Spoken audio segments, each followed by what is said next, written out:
Bab 391. Aku dikenal dengan nama, burung beo yang maha tahu. Mata Es menyipit saat nama yang familiar itu terdengar dari kubus. Bagaimana mungkin dia tidak tahu tentang burung beo yang maha tahu, sedangkan dia pernah mengejarnya untuk mendapatkan organisasi informasi rahasianya dan gagal total. Dia tidak pernah menyangka orang yang dulu ingin dia temukan dan tangkap akan berbalik melawannya suatu hari nanti. Dia juga tampaknya sangat meremehkan kemampuan burung beo maha tahu ini dalam mengumpulkan informasi, dan tampaknya dia bukan hanya seorang pedagang informasi kecil dan bos sindikat. Meskipun dia sudah tahu tentang sindikat Spica sejak lama, karena dia tidak bisa mendapatkan bosnya, dia hampir melupakannya. Namun sekarang bos sindikat ini mendatanginya entah dari mana dan langsung menempatkannya dalam posisi yang tidak menguntungkan. Bagaimana mungkin dia tidak meratapi nasib buruknya? Es tidak dapat menahan tawa getirnya saat berkata, siapa yang mengira rumor tentang jaringan informasi burung beo maha tahu yang menjadi nomor satu di seluruh kekaisaran iblis yang maha kuasa itu ternyata benar dan memang pantas. Dia mengagumi kemampuan orang ini dalam mengumpulkan informasi, dan tidak dapat menahan perasaan getir ketika dia mengira orang itu tidak mempunyai jaringan seperti itu. Atau dia mungkin tidak akan terjebak dalam situasi seperti itu sama sekali. Burung beo yang maha tahu berkata, aku tidak ada apa-apanya dibandingkan denganmu Tuan Pencuri Langit. Kau berani memprovokasi wilayah kerajaan meskipun mengetahui posisi kita dan bahkan mengejek mereka lagi dengan aksi publik terakhirmu. Aku tidak tahu apakah kau berani atau gegabah. Es tersenyum kecut dan berpikir, bukannya aku ingin melakukan itu. Tetapi aku tidak punya pilihan dalam masalah ini. Namun, pikirannya tiba-tiba tersentak pada saat ini, mengetahui posisi kita, apa maksudnya dengan itu.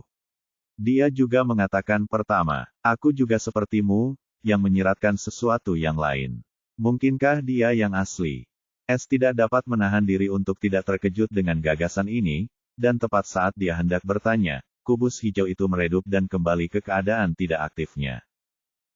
Es segera membukanya dan melihat batu kinya telah berubah menjadi bubuk, yang berarti batu itu telah habis sepenuhnya dalam waktu 2 menit. Namun Es menghela napas lega karena tidak rusak. Ini berarti ia hanya perlu menambahkan lebih banyak batu ki untuk mengaktifkannya lagi dan ia melakukannya. Koneksi kembali terjalin dan suara nakal burung beo yang maha tahu pun terdengar. Kubus komunikasi Myriad Miles ini dapat membakar cukup banyak batu ki. Tetapi tampaknya kau tak perlu khawatir tentang hal itu. Namun, Es tidak berminat untuk membahas kubus komunikasi Myriad Miles ini dan dengan cepat bertanya dengan tegas, apakah kamu seorang pengguna sihir heks? Ia bukan orang bodoh dan dapat dengan mudah menebak burung nuri maha tahu ini juga menghubunginya karena ia juga mengira dia adalah pengguna ilmu hitam, sedangkan ia sengaja memberi isyarat bahwa dia orang yang sama dengan dia. Terlebih lagi, dia juga merasa aneh bahwa orang ini begitu ramah kepadanya dan bahkan menggunakan Myriad Miles Communication Cube yang berharga ini untuk menghubunginya. Namun, dia masih belum cukup percaya padanya untuk menunjukkan wajahnya, tetapi dia ingin menggunakan kubus komunikasi yang berharga ini untuk berbicara, yang juga menunjukkan bahwa dia ingin melihat apakah Es layak untuk bertemu dengannya atau tidak atau memenuhi syarat untuk menariknya ke pihaknya. Burung beo yang maha tahu bertanya balik dengan nada main-main tanpa bermaksud membantah. Karena kamu sudah tahu, kenapa kamu menanyakan hal yang sudah jelas? Sial, beraninya kau mengatakan ini. Kau dengan mudahnya hidup nyaman sambil menjadi musuh terbesar ras iblis, sementara aku diburu meskipun tidak tahu apa-apa dan tidak ada hubungannya dengan kalian sama sekali. Apa kau bercanda? Es mengumpat dalam hati, tetapi dia tidak mengatakannya dengan lantang. Pertama, dia ingin informasi tentang sihir kutukan ini, dan kedua, burung beo maha tahu ini tampaknya tahu banyak rahasia, jadi dia ingin melihat apakah dia bisa memanfaatkannya. Terakhir, dia ingin melihat apakah dia bisa menipu orang ini agar mengungkapkan jati dirinya, sehingga dia bisa mendapatkan jaringan informasinya seperti yang dia inginkan sebelumnya.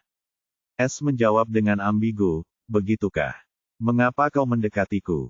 Burung beo yang maha tahu tidak merasa aneh dengan pertanyaan ini karena ia juga tahu Es cukup cakap dan tidak membutuhkan bantuannya sama sekali.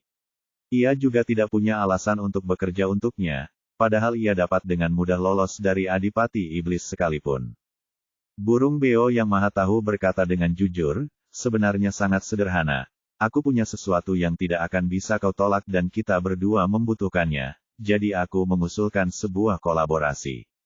Sesuatu yang kita berdua butuhkan. Berarti sesuatu yang dibuat oleh pengguna sihir kutukan dan karena dia akan bekerja sama denganku, ini berarti dia tidak bisa mendapatkan benda ini sendirian. Coba aku lihat apa yang kau inginkan. Es dengan cepat menebak kesulitan yang dihadapi burung beo maha tahu dan berkata dengan tenang, oh, kerja sama seperti apa yang bisa kau ceritakan padaku. Jika itu sesuatu yang berguna bagiku, aku tidak keberatan bekerja sama denganmu. Burung beo yang maha tahu menjawab seolah dia sudah menebak jawaban Es, aku tahu lokasi Myriad Hex Manual. Namun, reaksi Es hanya biasa saja ketika mendengar nama ini karena dia tidak tahu apa itu Myriad Hex Manual, dan dia juga tidak tertarik. Namun, All-Knowing Parrot tidak dapat melihat ekspresi Es, jadi dia tidak mengetahuinya, dan ini memberi Es keuntungan mutlak. Es berpura-pura gembira sambil berkata, apa? Katakan di mana itu dan bagaimana kau tahu tentang itu. Namun, burung beo maha tahu tidak akan membocorkan semua informasi begitu saja. Ia berencana untuk menyimpan informasi ini untuk mengendalikan Es. Dia berkata melalui kubus, aku tahu Tuan Pencuri Langit akan tertarik pada buku rahasia terpenting kita yang diambil oleh keluarga kerajaan setelah kehancuran suku kita karena buku itu tidak dapat dihancurkan. Tapi aku tidak bisa mempercayaimu sepenuhnya dengan hal seperti itu. Bagaimana jika kau melarikan diri dengan buku itu dan aku tahu kau mampu melakukan hal seperti itu, dan aku tahu kau juga tidak akan mempercayaiku, kan?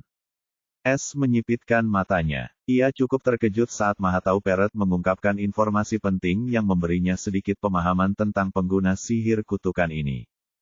Jadi, pengguna sihir kutukan ini adalah seluruh suku iblis tetapi dihancurkan oleh keluarga kerajaan, dan tampaknya mereka cukup mampu karena keluarga kerajaan harus bergerak sendiri.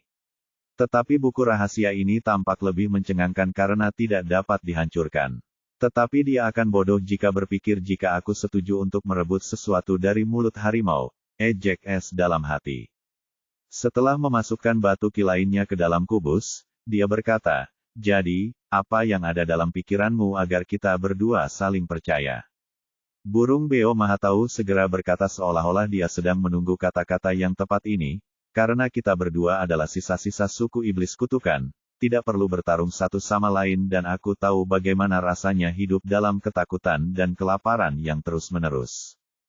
Jadi, jika kita mampu merebut warisan terbesar suku kita, buku petunjuk kutukan segudang dari keluarga kerajaan, kita dapat menghidupkan kembali suku kita, dan kamu tidak perlu merendahkan diri ke tingkat pencuri belaka juga. Jadi, kita akan membentuk Hex Soul Pact. Dengan kelompok ini, kita tidak bisa saling mengkhianati, dan kita tidak perlu saling waspada di masa depan juga. Apa pendapat Tuan Pencuri Langit? Suku Iblis Hex, mata Es berbinar penuh pengertian saat ini. Dia akhirnya memiliki sedikit pemahaman mengenai apa yang terjadi di sini dan apa tujuan pengguna sihir kutukan ini.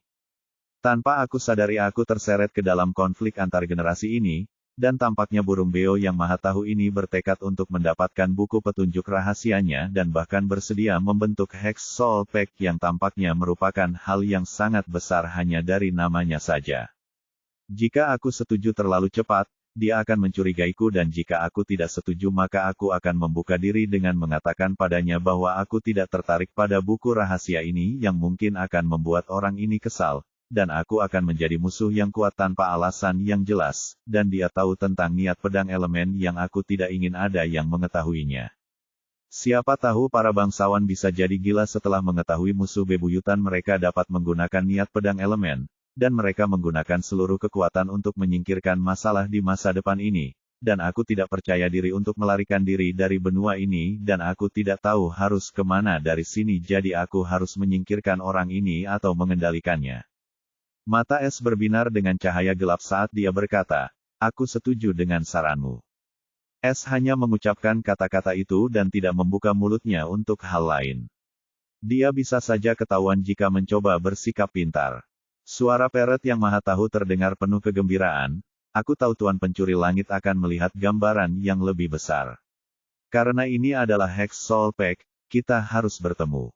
Tapi aku tahu kau tidak bisa meninggalkan wilayah pedang, tapi kita akan segera mendapatkan kesempatan. Aku tak sabar untuk bertemu dengan sesama anggota suku. Bab 392. Es terkejut mendengar kata-kata ambigu itu, kita bisa segera bertemu. Dia tahu sesuatu. Dia bertanya, begitu juga, tapi bisakah bos burung beo yang maha tahu memberitahu bagaimana kita memperoleh kesempatan ini? Burung beo yang maha tahu menjawab, hehe, Tuan Pencuri Langit akan segera mengetahuinya. Tetapi kamu harus sangat berhati-hati sementara ini karena keempat klan besar suku iblis pedang sedang mengincarmu. Mata Es menyipit. Ia sudah memikirkannya, tetapi sebelumnya ia tidak punya bukti kuat. Tetapi sekarang hal itu dibuktikan oleh burung beo yang maha tahu. Dia bertanya dengan penuh rasa penasaran, apa yang mereka inginkan dariku?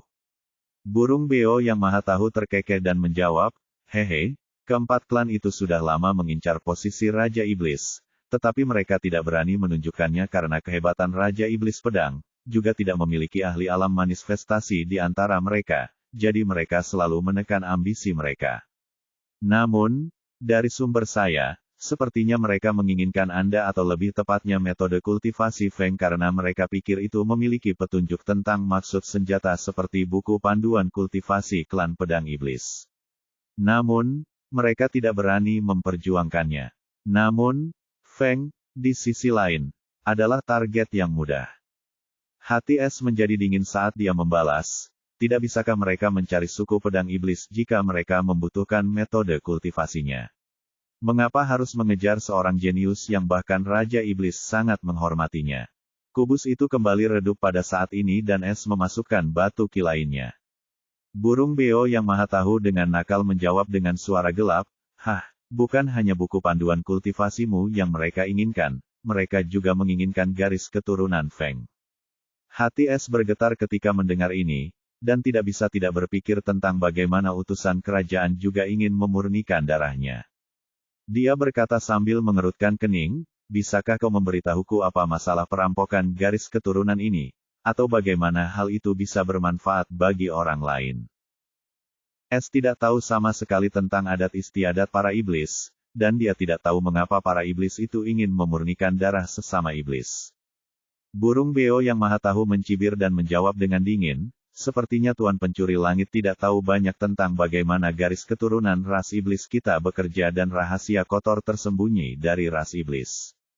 Mata Es akhirnya menyipit saat ini dan dengan cepat membuat jawaban, maafkan ketidaktahuanku, tapi aku tumbuh di pegunungan dan baru saja menginjakan kaki di daratan, jadi aku hanya tahu sedikit tentang ras iblis kami.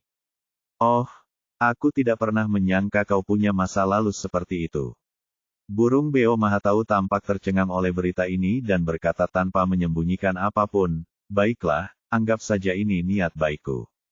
Tuan Pencuri Langit seharusnya tahu tentang teknik pemurnian tubuh ras iblis kita, kan? Es menjawab dengan jujur, iya, kudengar teknik pemurnian tubuh dapat memberi kita tubuh sekuat senjata kelas atas dan bahkan kemampuan supernatural. Namun, semua teknik ini sebagian besar berada di tangan Demon Duke atau Demon King, dan teknik-teknik ini cukup mahal untuk dikembangkan. Burung beo maha tahu menjawab, ya, tetapi informasi tentang Duke Iblis yang memiliki teknik tersebut sama sekali tidak benar. Apakah kamu menemukan teknik seperti itu di Ocean Demon Treasury? Es mengerutkan kening, akhirnya dia memperhatikan hal tersebut. Sebelumnya dia tidak melihat semua buku yang dia curi dari perbendaharaan iblis laut, tetapi sekarang setelah burung beo yang maha tahu mengingatkannya, dia akhirnya membacanya sekilas dan terkejut ketika dia tidak menemukan apapun tentang penyempurnaan tubuh. Dia menjawab setelah memasukkan batu ki lainnya, tidak ada teknik penyempurnaan tubuh apapun di perbendaharaan iblis lautan. Burung Nuri Maha Tahu berkata seperti yang sudah diketahuinya, hehe, biar ku beritahu kau rumor ini dibuat oleh Dewan Iblis Kerajaan karena ini akan memberikan perlindungan ekstra kepada suku iblis bergelar Adipati dan itu juga mengapa tantangan suku Adipati jarang terjadi karena tidak ada seorang pun yang cukup bunuh diri untuk menghadapi suku yang di dalamnya terdapat iblis penyempurna tubuh. Es mengerti, tetapi dia mengerutkan kening dan berkata, tapi mengapa ini ada hubungannya dengan perampokan garis keturunan?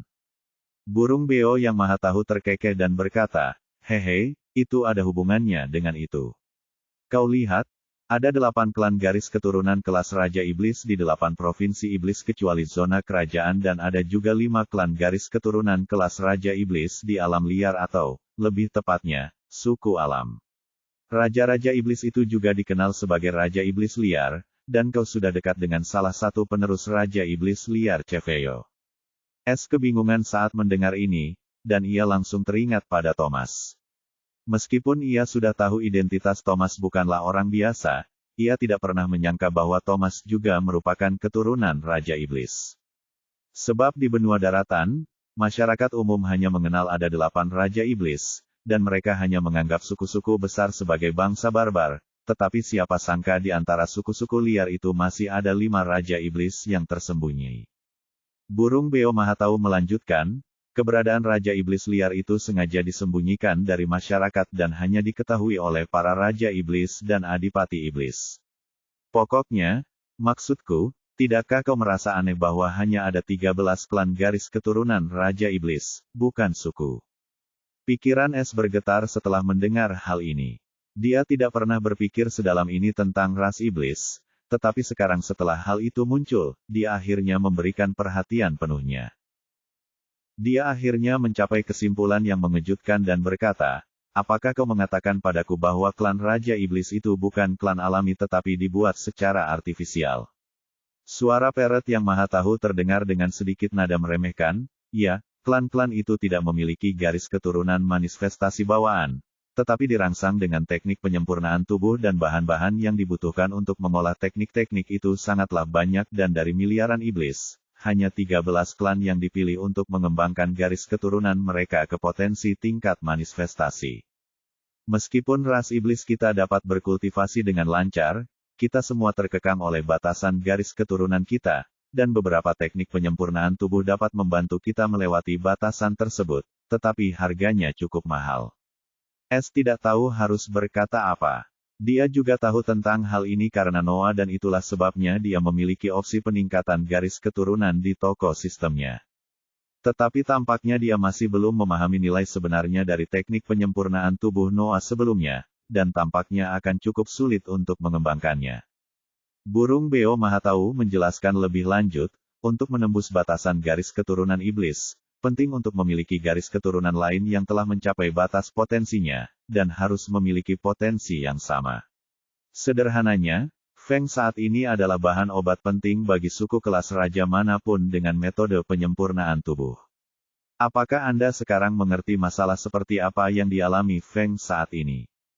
Es merasakan hawa dingin menjalar di tulang punggungnya saat dia akhirnya mengerti mengapa keempat klan itu mengejarnya. Dia tidak bisa menahan diri untuk bertanya dengan ragu, lalu bagaimana dengan klan Raja Iblis? Mungkinkah mereka tertarik pada Feng? Burung Beo Mahatau hanya terkekeh dan menjawab, tidak, yang terpenting, klan kelas Raja Iblis itu tidak memiliki teknik penyempurnaan tubuh tingkat tinggi yang dapat menembus batas garis keturunan mereka. Kedua, bahan untuk teknik penyempurnaan tubuh seperti itu hanya dapat ditemukan di tangan keluarga kerajaan. Terakhir dan yang terpenting, mereka membutuhkan garis keturunan kelas Raja Iblis alami atau garis keturunan kelas manifestasi, bukan yang buatan. Dalam seluruh sejarah ras iblis, hanya ada 3 garis keturunan seperti itu, dan salah satunya dikhianati dan dibantai oleh 2 lainnya hanya agar mereka juga bisa mematahkan batas garis keturunan mereka. Es menarik napas dalam-dalam saat ini. Meskipun suara burung Beo Mahatau itu tumpang tindih, dia bisa merasakan kebencian yang tak terbatas di dalamnya, dan dia akhirnya mengerti segalanya, terutama mengapa utusan itu ingin memurnikan darahnya. Dia tidak dapat menahan diri untuk bertanya konfirmasi, jadi, suku iblis Hex dimusnahkan karena garis keturunan mereka, dan sepertinya mereka masih menginginkan garis keturunan kita, kan? Suara burung Beo yang maha tahu terdengar serak, sepertinya begitu dan jika tebakanku benar, utusan kerajaan itu adalah Crown Demon Prince yang ingin memperkuat garis keturunan Kaisar Iblisnya yang akan membuat peluangnya untuk memasuki alam ketujuh meningkat pesat, menjadikannya Kaisar Iblis masa depan yang bonafit. Brengsek, Es mengumpat dalam hati karena tebakannya benar. Suara mengejek dari burung Beo Mahatau terdengar, hehe, takut sekarang. Yah, Aku tidak bisa menyalahkanmu karena kamu tinggal di pegunungan, tetapi sekarang setelah kamu tahu aku ingin kamu tetap rendah hati sampai kita mendapatkan buku petunjuk rahasia suku kita, hanya buku petunjuk itu yang bisa memberi kita kesempatan untuk bertarung. S ingin mengatakannya, dia tidak ada hubungannya dengan ini, tetapi dia tahu dia tidak bisa, atau dia akan kehilangan informasi penting ini. Setelah pembicaraannya dengan All-Knowing Parrot, S ingin menarik orang ini ke pihaknya karena kemampuannya sangat membantunya dalam jangka panjang, dan dia tahu bagaimana melakukannya. S mendesah pelan dan berkata, aku mengerti. Aku harus berterima kasih padamu karena telah berbagi informasi penting ini denganku, atau aku bisa saja kehilangan nyawaku di sini. Bab 393. Suara parrot yang maha tahu terdengar dengan sedikit rasa puas, asalkan kau mengerti. Awas saja keempat klan itu.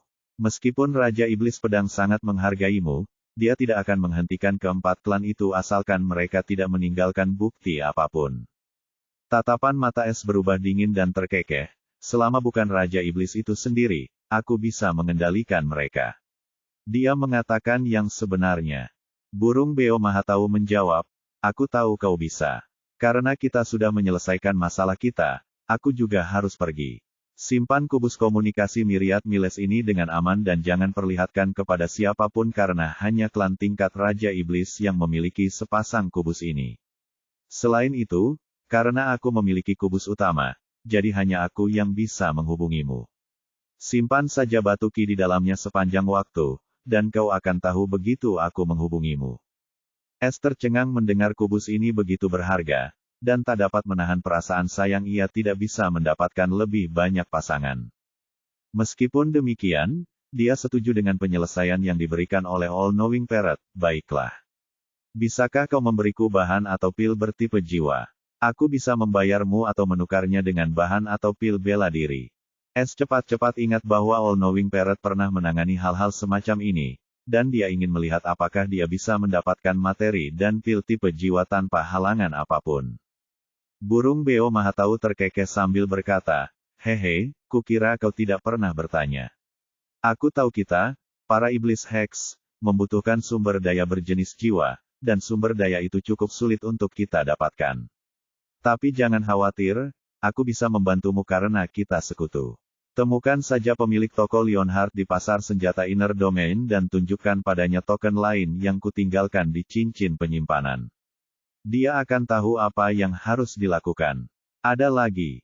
Jadi, dia bahkan punya orang di wilayah dalam, iya. Dia juga tampaknya seorang kultivator jalur jiwa. Aku tak sabar bertemu dengan burung Beo Maha Tahu ini. Esther tersenyum tipis dan berkata, tidak ada yang lain, bos burung Beo yang Maha Tahu, yang telah cukup membantuku. Aku tidak bisa meminta lebih. Burung Beo Maha Tahu menjawab, menolong sesama anggota suku adalah hal yang wajar, jadi jangan bersikap berlebihan. Sampai jumpa. Tepat saat suara burung Beo yang Maha Tahu memudar, kubus hijau itu meredup sebelum kembali normal. S membukanya dan melihat batu ki masih utuh, yang berarti kali ini burung Beo Maha Tahu telah memutus sambungan dari sisi lain. Ia mengganti batu ki dengan yang baru dan setelah memastikan kubus itu tidak aktif, ia menaruhnya di ruang pencurinya. 4 klan iblis dari suku pedang iblis, ya, aku harus waspada terhadap mereka. Mengenai Dewan Iblis Kerajaan, kurasa mereka tidak akan bisa bersekongkol melawanku karena kontrak kesetiaan. Tapi aku juga tidak bisa mengesampingkan kemungkinan itu. Karena suku Raja Iblis memiliki teknik penyempurnaan tubuh itu, mereka mungkin memiliki kemampuan supranatural. S merenungkannya lama sebelum dia menghela napas dalam-dalam dan mengkhawatirkannya setelah dia menemui masalah dan beristirahatlah untuk saat ini. Tanda pisah. Burung Beo yang Maha Tahu itu memiliki senyum yang menawan di wajahnya yang sangat cantik saat dia memainkan sebuah kubus hijau, sama seperti S, di tangannya yang ramping, tetapi kubus hijau ini juga memiliki tanda di permukaannya. Dia bergumam, menarik, dia tidak tahu apa-apa tentang ras iblis, dan dia juga tidak bertanya tentang Myriad Hex manual lagi sama sekali. Aku bisa mengerti kebodohannya, tetapi ketidakpeduliannya terhadap Myriad Hex manual aneh. Sepertinya aku harus menyiapkan kontrak jiwa terlebih dahulu dan meminta dia menandatanganinya sebelum pertemuan kita. Aku tidak bisa begitu saja mempertaruhkan keselamatanku pada kesempatan ini. Tidak dengan orang ini. Dia juga harus menunjukkan niat baik. Burung beo yang maha mengetahui itu memanggil dengan suara lembut, Alia. Seorang iblis wanita cantik memasuki ruangan dan membungkuk dalam-dalam di hadapan burung beo yang maha tahu sambil berkata dengan hormat, Yang mulia. Burung beo maha tahu mengangguk tanda mengerti dan berkata dengan tenang, pergilah ke wilayah pedang dan kuasai toko Leonhard, dan jika Earl Pedang yang bangkit mendekatimu, aku ingin kau mengamati pembeliannya dan apa yang dipertukarkannya. Laporkan setiap detail kecil kepadaku. Sekarang pergilah. Alia kebingungan mendengar perintah ini karena dia tahu siapa Earl Pedang Terbit ini, dan dia tidak mengerti mengapa dia mendatangi mereka dan bagaimana dia tahu tentang sarang perdagangan rahasia mereka. Meski begitu, karena dia sudah mendapat perintah dari majikannya, dia tidak berani mempertanyakan atau mengabaikannya dan segera berangkat menuju wilayah pedang. Burung beo yang maha tahu bergumam dengan senyum yang memikat, namun tersembunyi jauh di dalam dirinya adalah sedikit rasa dingin yang mematikan. Tuan pencuri langit, jangan hianati kepercayaanku atau... Tanda pisah. Setelah hari itu Es menghabiskan hari-harinya dengan damai tanpa insiden apapun sementara dia juga nongkrong bersama Thomas untuk minum-minum. Namun pengawasan terhadapnya tidak berhenti dan hanya bertambah satu iblis lagi, yang menjadikannya seluruh 4 klan besar suku iblis pedang. Akan tetapi, para pengamat itu tidak berani melakukan tindakan apapun padanya karena dia masih berada di wilayah pedang dan jika mereka mencoba sesuatu yang aneh, Raja Iblis Pedang tidak akan memaafkan mereka.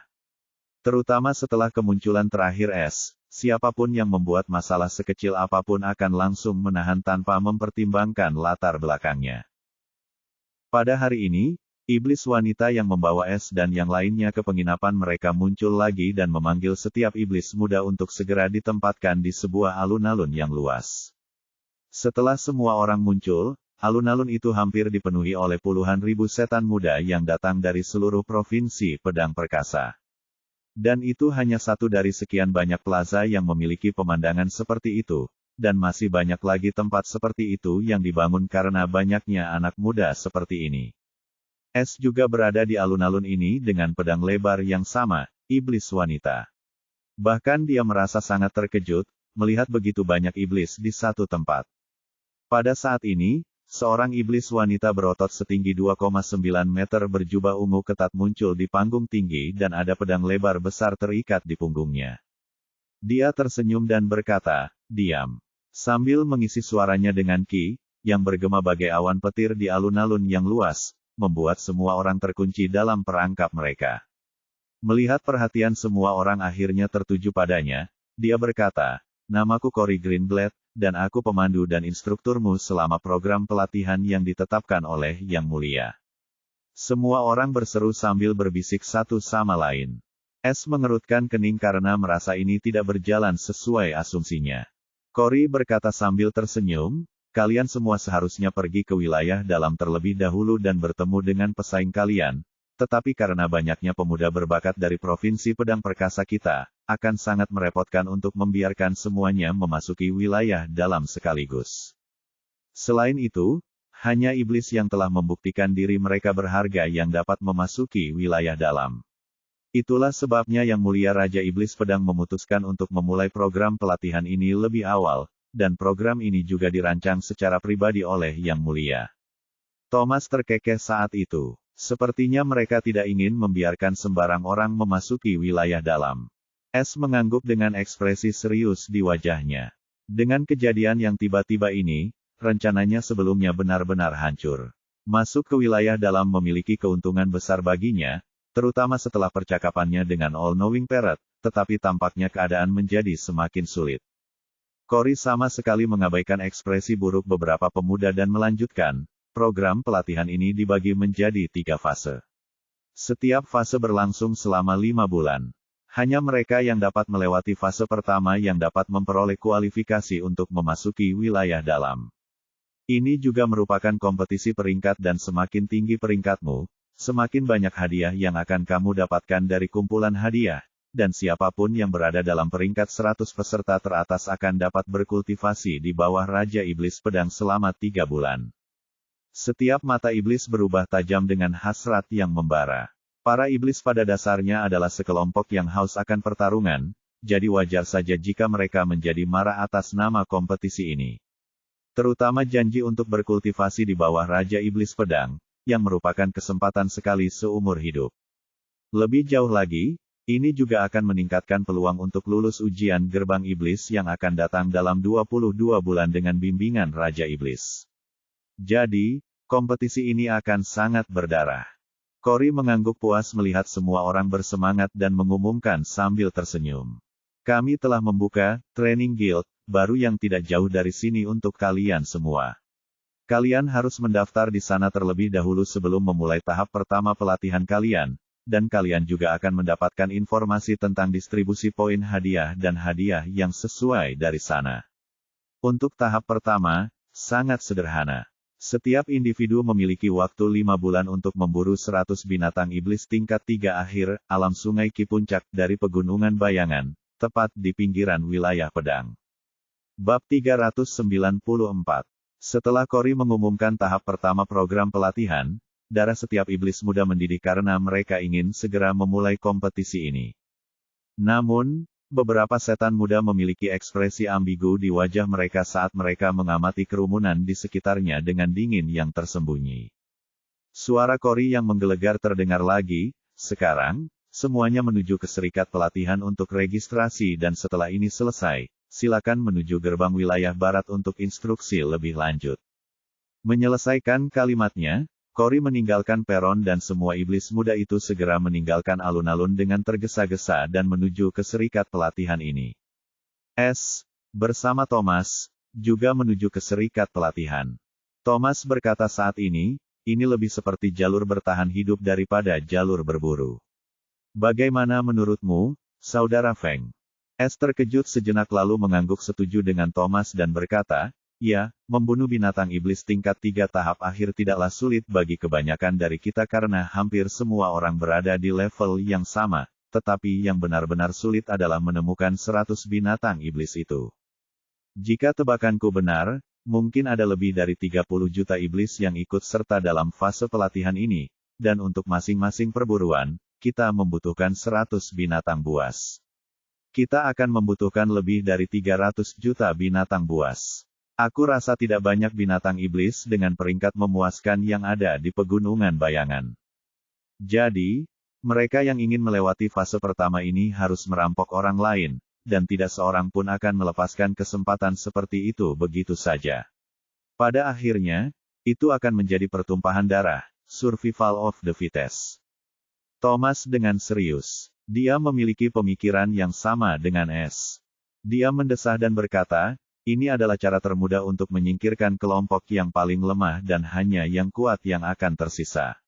Saya tidak berpikir hanya Raja Iblis Pedang yang melakukan hal seperti itu, dan itu mungkin terjadi di seluruh daratan saat kita berbicara. Terkekeh dan berkata, iya, tidak ada yang bisa menyalahkan mereka karena jalur gerbang iblis ini menjadi begitu besar sehingga mereka harus menggunakan beberapa metode untuk mengurangi jumlahnya. Jika kamu takut, mengapa kamu tidak pergi dan menemani saudari Millie? Iya. Thomas mencibir mendengar candaan Feng dan berkata, persetan, siapa yang takut? Anak-anak nakal itu sebaiknya berdoa agar tidak bertemu denganku, atau mereka bisa mengucapkan selamat tinggal pada kehidupan mereka yang berharga. Di sisi lain, kau harus bersembunyi karena semua orang tampaknya mengincar gelarmu. Tersenyum. Dia tahu apa yang Thomas katakan. Dia adalah seorang bangsawan iblis dan tidak memiliki latar belakang yang besar, jadi semua orang mungkin mengincarnya karena gelar dan ketenarannya. Dia berkata sambil mengangkat bahu, kalau begitu aku harus lari saja. Tidak tahu malu, gerutu Thomas dengan nada meremehkan dan pura-pura tidak tahu. Mereka telah menjadi teman dekat sekarang dan selalu bercanda seperti ini. Begitu saja, mereka akhirnya mencapai sebuah gedung besar yang tampak baru dibangun dan ada papan nama emas di depan, Training Guild, dan ada 50 antrian panjang tepat di luar pintu masuk yang bergerak perlahan. Thomas tak kuasa menahan diri untuk berseru sambil mengumpat, sial, kita harus menunggu berjam-jam seperti ini dan masih saja ada setan yang datang. Es pun mengernyitkan dahinya melihat antrian yang panjang. Menunggu hanya untuk yang lemah, yang kuat punya jalannya sendiri. Pada saat ini, sebuah suara yang mengesankan terdengar dari belakang mereka dan banyak setan berbalik untuk melihat siapa sebenarnya pria sombong ini dengan tatapan mata yang dingin. Pendatang baru ini tingginya 2,5 meter dengan tubuh yang kencang. Ia mengenakan jubah ungu polos dengan lambang bilah perak di punggungnya. Wajahnya sangat tampan dan maskulin, dengan kulit keperakan cerah dan bola mata merah seperti api yang menyala-nyala. Rambut merahnya yang panjang berkibar tertiup angin seperti api yang berkobar, sementara dua tanduk peraknya setajam dua bilah tipis. Pedang panjang terbungkus di pinggangnya dengan sarung perak. Bibir perak pucatnya tersenyum menggoda saat menatap Es. Es mengerutkan kening. Dia bisa merasakan sedikit permusuhan dari orang ini, dan entah mengapa dia memberinya perasaan yang familiar, tetapi dia tahu dia belum pernah melihat orang ini sebelumnya, atau dia tahu dari tanda jiwanya. Pada saat ini, seorang iblis berseru di antara kerumunan iblis, itu, mata merah dan kulit perak dan pedang, mungkinkah itu adalah jenius pedang dari klan pedang perak dan putra bungsu dari Yang Mulia Raja Iblis Pedang, Pangeran Peter Pedang Perak. Suara kecil ini bagaikan sebuah batu di sungai yang tenang, yang menciptakan banyak riak saat semua orang mulai berseru dengan suara rendah dan memandang ke arah iblis ini dengan rasa hormat di mata mereka. Peter adalah anak ajaib termuda dari klan dominan Blade Demon Tribe, dan dialah satu-satunya saudara laki-laki dan perempuannya yang berjalan di jalan yang berbeda dari ayahnya, jalan pedang ganda. Lebih jauh lagi, dia bahkan mencapai kemajuan dan prestasi yang mengejutkan di bidang pedang dengan memahami niat setengah pedang sebelum berusia 70 tahun, menjadi jenius termuda di Provinsi Pedang Perkasa. Sampai seseorang lain muncul yang tidak lebih muda darinya dan status kejeniusannya hancur, orang itu tidak lain adalah Earl Pedang yang bangkit, Pedang Iblis Feng. Peter sama sekali tidak membenci Feng yang ingin merebut ketenarannya, sebaliknya, ia melihat Feng sebagai saingannya dan ingin bersaing dengannya karena sejak kecil Peter tidak memiliki saingan yang sebaya dengannya dan tidak ada seorang pun yang berani memprovokasinya karena status dan ayahnya. Hal ini membuatnya agak kesepian. Tetapi setelah Feng muncul, Peter merasa orang ini layak menjadi saingannya dan ingin bersaing dengannya. Petrus tidak perlu ikut serta dalam perlombaan ini sama sekali, tetapi ia bersikeras melakukannya untuk menguji Feng dan melihat apakah ia layak mendapatkan perhatiannya atau ia juga seperti yang lain dan hanya menggonggong tanpa keberanian sama sekali. Es tentu saja mendengar bisikan-bisikan iblis di sekitar mereka dan Thomas juga tampaknya mengenali iblis ini saat dia berkata sambil tersenyum, aku tidak pernah menyangka akan bertemu Yang Mulia di tempat seperti ini. Peter tampaknya akhirnya menyadari kehadiran Thomas saat ia mendengar suaranya yang santai tanpa sedikit pun rasa takut atau hormat. Sementara yang lain juga menganggap perilaku Thomas cukup berani dan tidak dapat menahan diri untuk berpikir bahwa dia menyinggung seekor harimau tanpa takut dimakan hidup-hidup. Mata Peter bersinar dengan sedikit pencerahan dan berkata dengan ambigu, aku tidak pernah menyangka akan bertemu orang lain selain dia yang bisa memberiku tantangan. Komentar ini membuat setan-setan lainnya terperangah karena seolah-olah Petrus mengakui keberadaan dan kehebatan Thomas, sehingga membuat semua orang waspada terhadap Thomas. Peter tentu saja tahu tentang keberadaan 5 Raja Iblis Liar, dan dia pernah mendengar salah satu pewaris Raja Iblis Liar juga ada di sini untuk berlatih menghadapi ujian gerbang iblis, dan dia adalah seorang pembudidaya jiwa. Jadi, saat Peter merasakan fluktuasi ki jiwa yang sangat tersembunyi dari Thomas, dia segera mengetahui identitasnya tetapi tidak mengungkapnya. Dalam arti tertentu, status Thomas setara dengan Peter, hanya saja hal itu tidak bisa dipublikasikan, tetapi karena dia sudah tahu siapa Thomas, akan kurang sopan baginya untuk memperlakukannya seperti karakter sampingan. Thomas hanya terkekeh saat itu. Dia sudah menduga orang ini sudah tahu tentangnya, sama seperti Feng. Indra seorang pembudidaya senjata selalu peka terhadap bahaya, dan seorang pembudidaya jiwa seperti dia sangatlah berbahaya. Feng akhirnya berbicara pada saat ini. Nada suaranya tidak sombong atau terlalu sopan. Menunggu hanya untuk yang lemah, yang kuat membuat jalannya sendiri, kata-kata yang mulia bijaksana. Feng ini yakin akan kebijaksanaan yang mulia. Mata Peter menyipit sedikit. Dia tahu Feng sama sekali tidak takut padanya dan hanya berbicara sebagai bentuk kesopanan, tidak lebih. Serahkan mereka, kata Peter kepada lelaki tua di belakangnya, yang tampaknya tidak terlihat selama ini, dan semua orang akhirnya memperhatikannya. Orang tua itu tersenyum tipis saat dia tiba-tiba melemparkan sesuatu ke arah Feng dan Thomas. Mereka berdua menangkapnya dengan alis yang sedikit berkerut. Bahkan Es merasa lelaki tua ini sangatlah kuat, bahkan dia tidak menyadari kehadirannya dan menganggapnya sebagai manusia biasa dan menjadi semakin waspada terhadapnya. Meskipun demikian, mereka melihat bahwa itu adalah cincin penyimpanan dan menatap ke arah Peter untuk meminta penjelasan. Peter terkekeh, itu tanda peserta dan informasi lain yang perlu kalian ketahui tentang musim pelatihan ini. Kalian berdua tidak perlu berdiri di sini lagi. Ikuti aku sekarang. Aku akan membawa kalian ke tempat yang bagus di mana hanya orang seperti kita yang bisa masuk. Kalau kalian takut, kalian bisa mengembalikannya kepadaku dan masuk ke antrean itu. Thomas memandang Es, dan Es mengangguk sambil tersenyum. Yang mulia, silakan pimpin jalannya. Keduanya berkata serempak. Semua orang memandang mereka berdua yang pergi bersama Peter dengan rasa iri, tetapi mereka tahu mereka tidak memiliki kualifikasi untuk memasuki mata Pangeran Iblis, dan mereka hanya dapat membuktikan diri dengan kompetisi ini. Bab 395. Es dan Thomas mengikuti Peter dan lelaki tua pendiam itu menuju gerbang barat wilayah kekuasaan pedang. Peter berkata saat ini, karena kau memutuskan untuk mengikutiku, izinkan aku memberitahumu bahwa tujuan kami adalah memburu 10 binatang iblis tingkat awal 4. Tidak seperti yang lainnya. Selain itu, ini adalah program pelatihan khusus bagi mereka yang memiliki setidaknya 70% peluang untuk melewati jalur gerbang iblis. Kalian berdua bukanlah satu-satunya yang memiliki tujuan seperti itu, tetapi di sini ada 1000 orang seperti itu, termasuk aku dan anggota sukuku. Hanya saja kami tidak mengumumkannya ke publik agar tidak menimbulkan kebingungan. Es menganggapnya cukup masuk akal karena akan sangat mudah bagi talenta seperti Thomas untuk lulus ujian ini, yang mana telah sepenuhnya menghilangkan makna dari pelatihan, dan mereka juga dapat memanfaatkan ini dan mendapatkan semua sumber daya dengan mudah.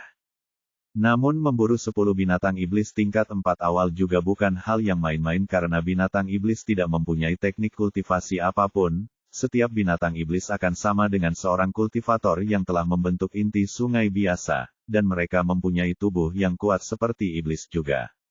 Ini berarti mereka harus memburu iblis inti sungai perak. Meskipun berada di puncak alam sungai Qi, ini adalah ujian yang akurat bagi para jenius. Thomas tak dapat menahan diri untuk bertanya, apakah suku-suku alam lainnya juga termasuk dalam 1000 individu ini?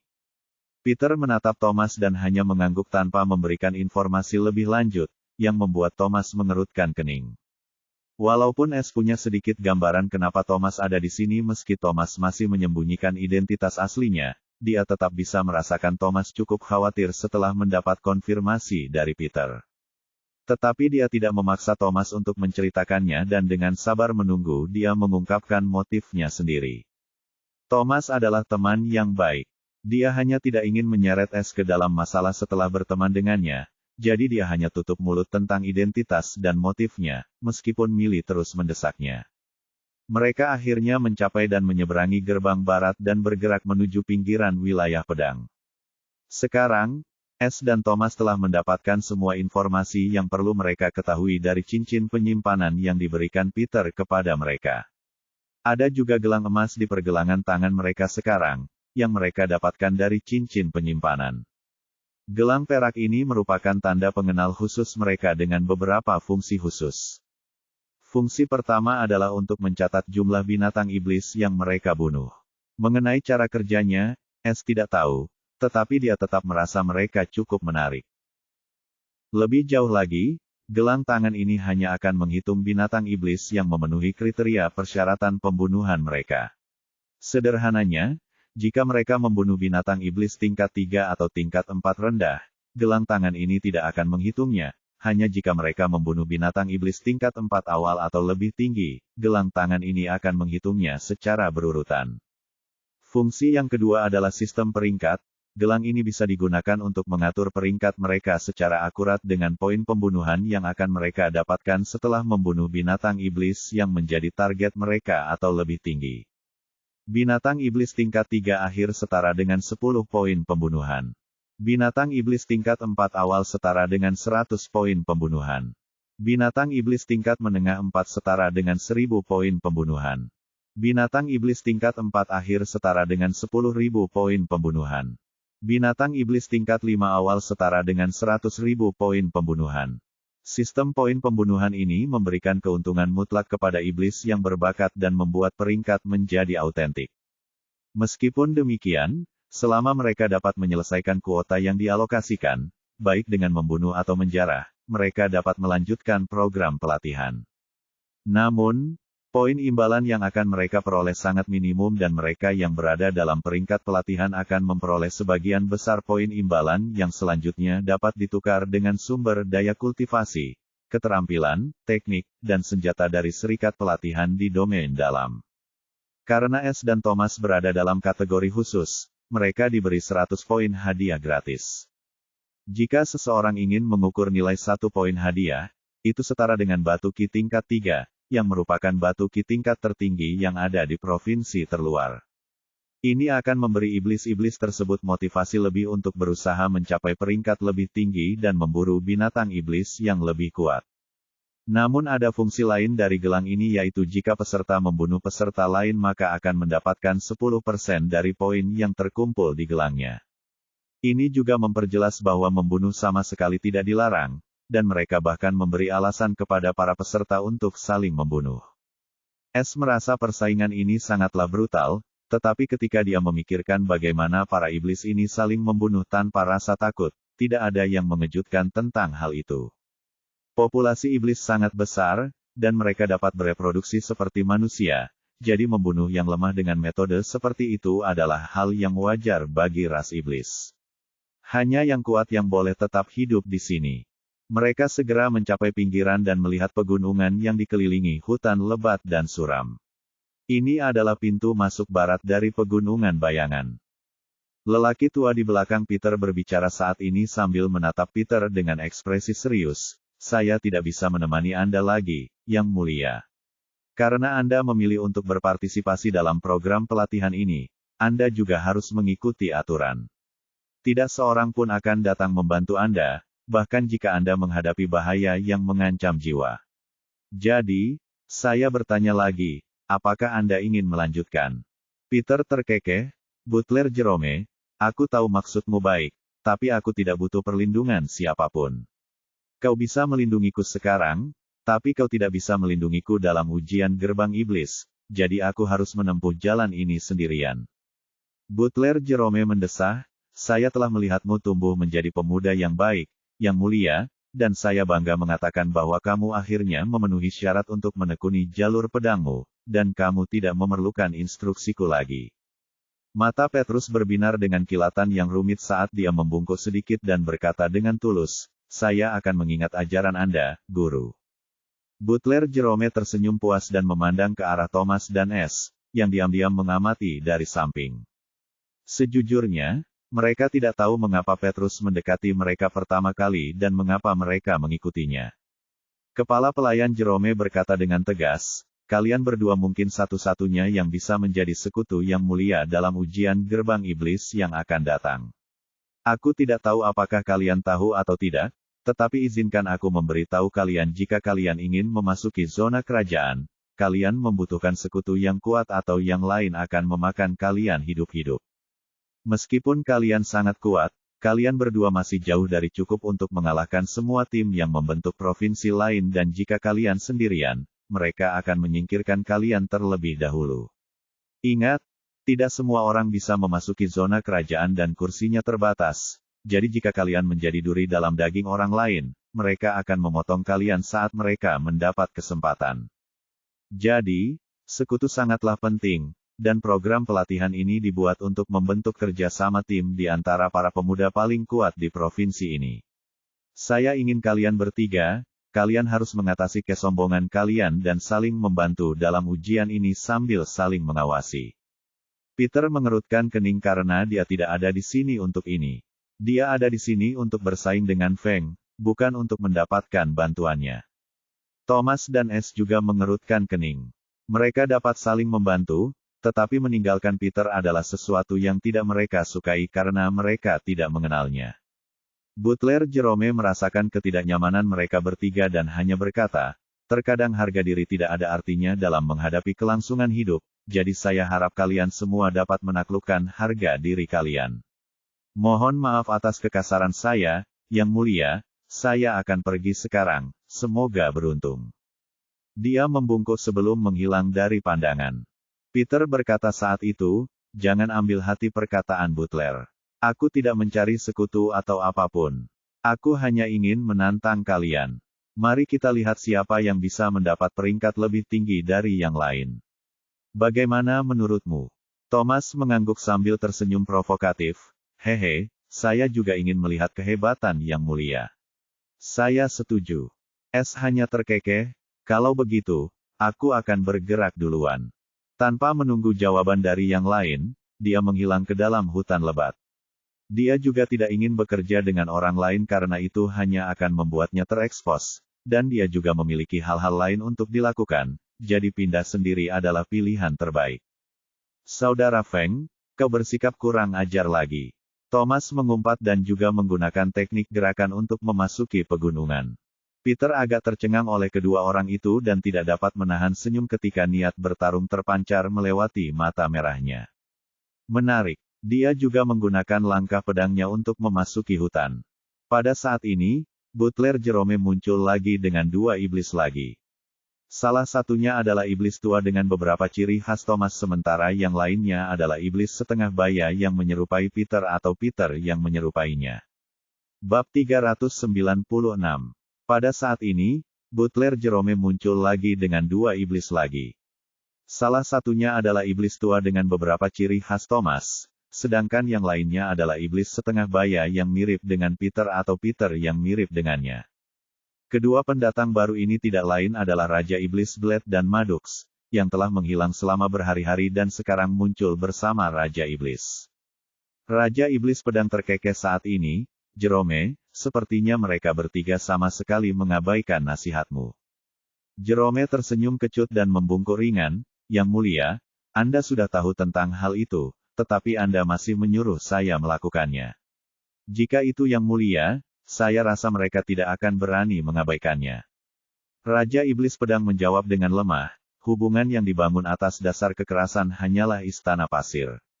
Peter tidak pernah berinteraksi dengan teman-temannya karena tidak ada yang berani mendekatinya, dan dia dikelilingi oleh orang-orang bermuka dua sepanjang hidupnya. Meskipun dia cerdas, dia masih kurang pengalaman, dan ini akan menjadi kesempatan yang baik baginya untuk merasakan keburukan hidup. Jerome mendesah. Dia tahu niat Blade Demon King atau jika dia memberikan perintah mutlaknya, Peter tidak akan pernah bisa mengikuti kompetisi ini tidak peduli seberapa keras dia berjuang. Madux berkata saat ini, saya masih harus berterima kasih kepada Yang Mulia karena memilih Thomas sebagai sekutu Yang Mulia, Peter. Ini akan sangat membantunya jika dia memanfaatkan kesempatan itu. Blade Demon King tersenyum. Jangan khawatir, Peter beruntung bisa memiliki Thomas di sini. Aku tahu karaktermu Madux, jadi aku juga tahu kau tidak akan menikahkan cucumu dengan sembarang orang, dan sepertinya aku benar. Madux membungkuk hormat dan berkata, Yang Mulia, Anda bercanda. Saya hanyalah bawahan Raja Iblis Liar. Bagaimana mungkin saya berani menentang perintah Yang Mulia? Blade Demon King hanya mencibir, tetapi dia tidak melanjutkan topik itu. Dia tahu Madux hanyalah bawahan. Dia berkata, adapun si Feng itu, dia terlalu tajam, dan rumor-rumor itu bahkan tidak memberinya keadilan yang pantas diterimanya. Baik Madux maupun Jerome terkejut mendengar pujian Demon King karena mereka berdua tahu Blade Demon King tidak akan memuji sembarang orang. Jerome berkata pada saat ini, jika Yang Mulia memiliki pendapat yang begitu tinggi terhadap Feng, mengapa Yang Mulia tidak menghentikan keempat klan itu? Bagaimana mungkin Raja Iblis tidak tahu tentang rencana jahat rekan-rekan sukunya dan pengawasan mereka yang terus-menerus terhadap pergerakan Feng tanpa pemberitahuan sebelumnya? Dia adalah raja di sini dan tak ada yang bisa disembunyikan darinya, hanya saja dia mengabaikan mereka sepenuhnya karena mereka tidak akan menghalanginya dengan cara apapun. Dia mencibir dan berkata, keempat klan itu telah berkuasa begitu lama, dan mereka terus melupakan keberadaanku. Tetapi karena mereka adalah bangsaku, aku mengabaikan mereka, karena mereka tidak berani melewati batas. Sekarang juga sama. Mereka ingin meningkatkan garis keturunan mereka ke tingkat manifestasi dan aku tidak akan menghentikan mereka selama mereka tidak akan mengerahkan kultivator alam jiwa di tempat pelatihan. Tetapi jika mereka berpikir mereka dapat berhasil, mereka salah besar karena Feng itu mirip dengan serigala berbulu domba. Indra perasanya terlalu tajam, saya merasa terekspos sejenak, atau itu hanya imajinasi saya, tetapi bocah itu menyembunyikan kekuatan yang luar biasa. Klan-klan itu akan menderita kali ini. Hahaha. Jerome dan Maddox terkejut dengan penilaian Blade Demon King terhadap Feng, dan mereka hanya berpikir Blade Demon King melebih-lebihkan karena pendapatnya yang tinggi terhadap Feng.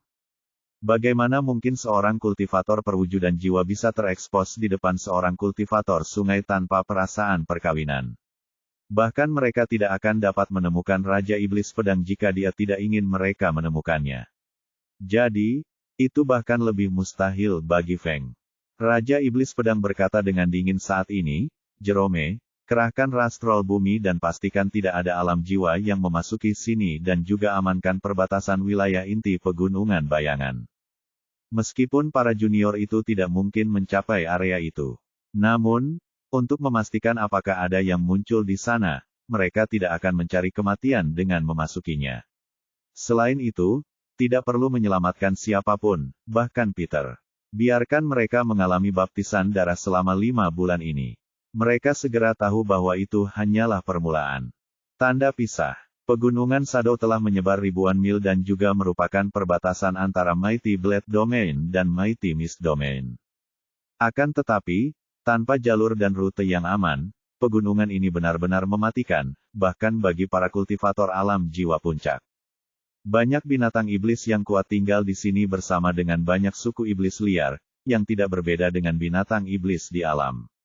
Seluruh pegunungan itu terbagi menjadi 3 wilayah. Wilayah terluar meliputi area pegunungan bayangan yang paling luas. Wilayah tengah adalah tempat para monster inti sungai berkeliaran dengan bebas. Dan terakhir, wilayah inti adalah tempat para monster alam jiwa tinggal. Lebih jauh lagi, pegunungan ini kaya dengan banyak tumbuhan dan kekayaan alam lainnya, tetapi semakin berharga harta karun tersebut, semakin mematikan pelindungnya. Itulah sebabnya banyak tim pemburu datang ke sini untuk berpetualang dan mencoba peruntungan. Namun, kali ini iblis-iblis muda memasuki tempat ini, jumlahnya mencapai jutaan, dan semua tim pemburu profesional itu tidak diberi perintah apapun dari wilayah pedang, yang dapat diartikan sebagai apapun. Maksudnya, mereka bisa saja mengabaikan para pemuda itu sepenuhnya, atau bahkan membunuh mereka kalau mereka memandang mereka sinis. Hal ini membuat kompetisi ini semakin mematikan dan tingkat kelangsungan hidup semakin menurun. Akan tetapi, yang tidak diketahui oleh para pemuda yang masuk dari wilayah pedang itu adalah bahwa ada pergerakan serupa yang terjadi di sisi lain pegunungan bayangan. Para pemuda dari Provinsi Kabut Perkasa juga memasuki pegunungan bayangan, dan mereka memiliki tujuan yang sangat berbeda dari para pemuda Provinsi Pedang Iblis Perkasa. Hubungan antara Blade Domain dan Mist Domain selalu tegang, dan kedua Raja Iblis dapat dikatakan sebagai musuh lama. Raja Iblis Pedang belum mengetahui jurus jahat Raja Iblis Kabut, tapi begitu dia mengetahuinya, itu akan menjadi badai yang dahsyat. Pada saat ini, es sedang melintasi pepohonan di jalan setapak berbatu dan menuju ke kedalaman pegunungan bayangan. Aku merasakan Maddox bersama butler itu dan kehadiran lain sebelum dia benar-benar menghilang dan bahkan tanda jiwaku tidak dapat menemukannya, begitu pula indera jiwaku. Siapakah dia? Aku melakukan hal yang benar dengan tidak mencoba menyelidikinya lagi, atau aku mungkin akan ketahuan. Es telah merasakan kehadiran Maddox 200 meter jauhnya dari posisi mereka saat Jerome berbicara dengan mereka, dan dia juga merasakan Blade Demon King sejenak sebelum dia benar-benar menyembunyikan dirinya setelah merasakan sesuatu yang tidak beres. Raja Iblis Pedang terkejut pada saat itu karena dia merasakan kehadiran Feng untuk sesaat, jadi dia dengan cepat menggunakan 10% kekuatannya untuk bersembunyi lebih teliti dan kemudian lebih memperhatikan Feng. Tetapi dia tidak menemukan sesuatu yang salah lagi dan mengira itu hanya imajinasinya, tetapi dia masih tidak bisa melupakan perasaan itu. Itulah sebabnya dia membaginya dengan Madux dan Jerome, tapi mereka juga tidak akan mempercayainya sedetik pun. Namun siapa sangka itu benar. Itulah sebabnya Es cepat-cepat pergi menuju kedalaman pegunungan bayangan, dan dia ingin memasuki wilayah inti karena dia menginginkan isolasi mutlak karena apa yang akan dia lakukan. Sedangkan untuk kompetisi, dia tidak peduli sama sekali, karena dia selalu bisa membunuh binatang iblis yang dibutuhkan kapan saja dia mau. Akan tetapi, dimulainya kompetisi secara tiba-tiba ini mengacaukan rencananya yang lain, yaitu pergi ke wilayah dalam terlebih dahulu, lalu mengunjungi pagoda harta karun setan kehidupan, lalu toko hati singa. Lebih jauh lagi, kunjungan ke Leonhard Shop ini penting karena di sana ada burung beo Mahatahu yang memperlihatkan dirinya setelah berinteraksi dengannya. Pada saat ini, Es tiba-tiba terkejut sebelum alisnya menyatu. Setelah memastikan tidak ada orang di sekitarnya, dia melompat ke pohon dan menyembunyikan mahkota besarnya, lalu mengeluarkan kubus hijau yang berkedip. Saat dia mengeluarkannya dari ruang pencurinya, benda itu bersinar dalam cahaya hijau sebelum suara yang tumpang tindih terdengar dengan sedikit nada main-main. Tuan pencuri langit, saya harap Anda menikmati pemandangan indah pegunungan bayangan. Es tersenyum kecut dan berkata, Bos, burung beo Mahatahu benar-benar mendapat berita itu dengan cepat. Tapi aku harus mengecewakanmu. Tempat ini suram dengan keheningan yang mencekam, jadi kurasa aku tidak bisa menikmati pemandangan apapun di sini. Hahaha, aku agak suka suasana seperti ini. Burung beo yang Mahatahu tertawa ringan. Es hanya menghela napas dan bertanya, jadi, apa yang bisa kulakukan untuk Bos All-Knowing Parrot? Sepertinya aku tidak akan mengunjungi tempatmu dalam waktu dekat. Burung beo Mahatahu menjawab dengan penuh pengertian, aku tahu, sungguh memalukan, aku menantikan urusan bisnis kita.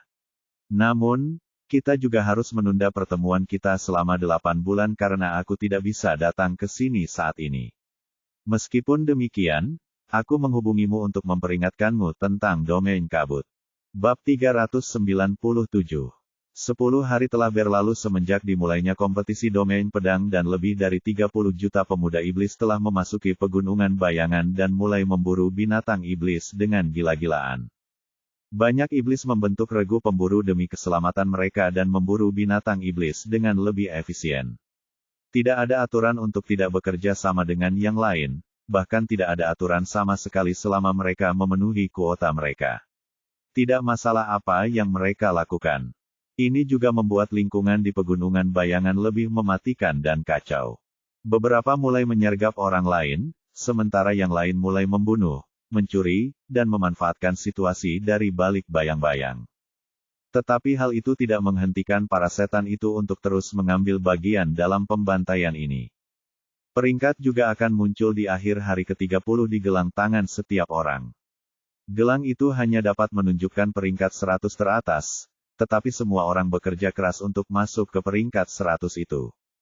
Pada saat ini, 3 sosok berjubah gelap muncul di wilayah dalam pegunungan bayangan, yang sangat suram dan gelap bahkan di siang hari. Sebuah suara terdengar samar-samar dengan nada tak berdaya dari salah satu sosok. Apakah kamu menemukan jejak Feng? Suara kasar terdengar menjawab, tidak, aku tidak tahu bagaimana dia memasuki wilayah tengah dalam 10 hari, tetapi para troll bumi tidak mungkin salah dalam melacak pergerakannya. Namun, bahkan para troll bumi itu tidak dapat menentukan lokasi pastinya. Namun, sepertinya dia bergerak lebih dalam di pegunungan. Suara tertekan lainnya terdengar, aku tidak pernah menyangka kita akan ditipu oleh bocah dari alam sungai. Namun, sepertinya kita meremehkannya. Aku yakin 3 klan lainnya juga menghadapi masalah yang sama. Jangan khawatir, wilayah tengah tidak seluas wilayah luar. Para troll bumi itu akan segera menutupi batas wilayah dalam. Kita akan segera mengetahui lokasi persisnya dari mata-mata kita di ras mereka. Orang pertama berbicara dengan sangat percaya diri. Aku hanya berharap dia tidak memasuki wilayah inti, atau kita tidak akan berdaya untuk melakukan apapun dan mungkin kehilangan kesempatan untuk menciptakan garis keturunan tingkat Raja Iblis. Yang ketiga meratap. Yang kedua menegurnya dengan kasar, jangan sial, kami, klan pedang jahat, akan bangkit sebagai klan pedang perak.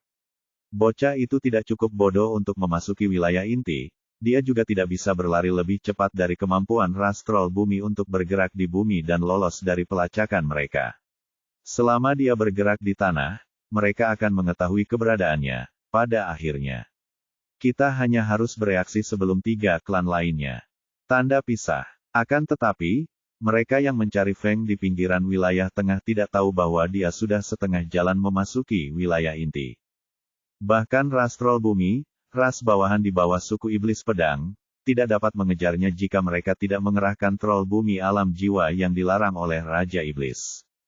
Terlebih lagi, Es terus bergerak tanpa henti sambil dengan cermat menghindari binatang iblis dengan indera jiwanya dan tidak menghadapi binatang iblis manapun. Dia tahu keempat klan itu mengejarnya. Itulah sebabnya dia ingin memasuki wilayah inti secepat mungkin dan kemudian melakukan urusannya sendiri sebelum mulai berburu. 10 hari berikutnya berlalu dalam sekejap mata dan semua ahli alam inti Sungai Berlian setelah Es mengamuk karena frustrasi karena mereka tidak dapat menemukannya bahkan dengan troll bumi yang membuntutinya. Tapi bagaimana mereka bisa menemukannya? Pada saat ini, Es sedang melihat gunung besar yang tingginya lebih dari 50 mil, dan puncaknya dikelilingi oleh awan.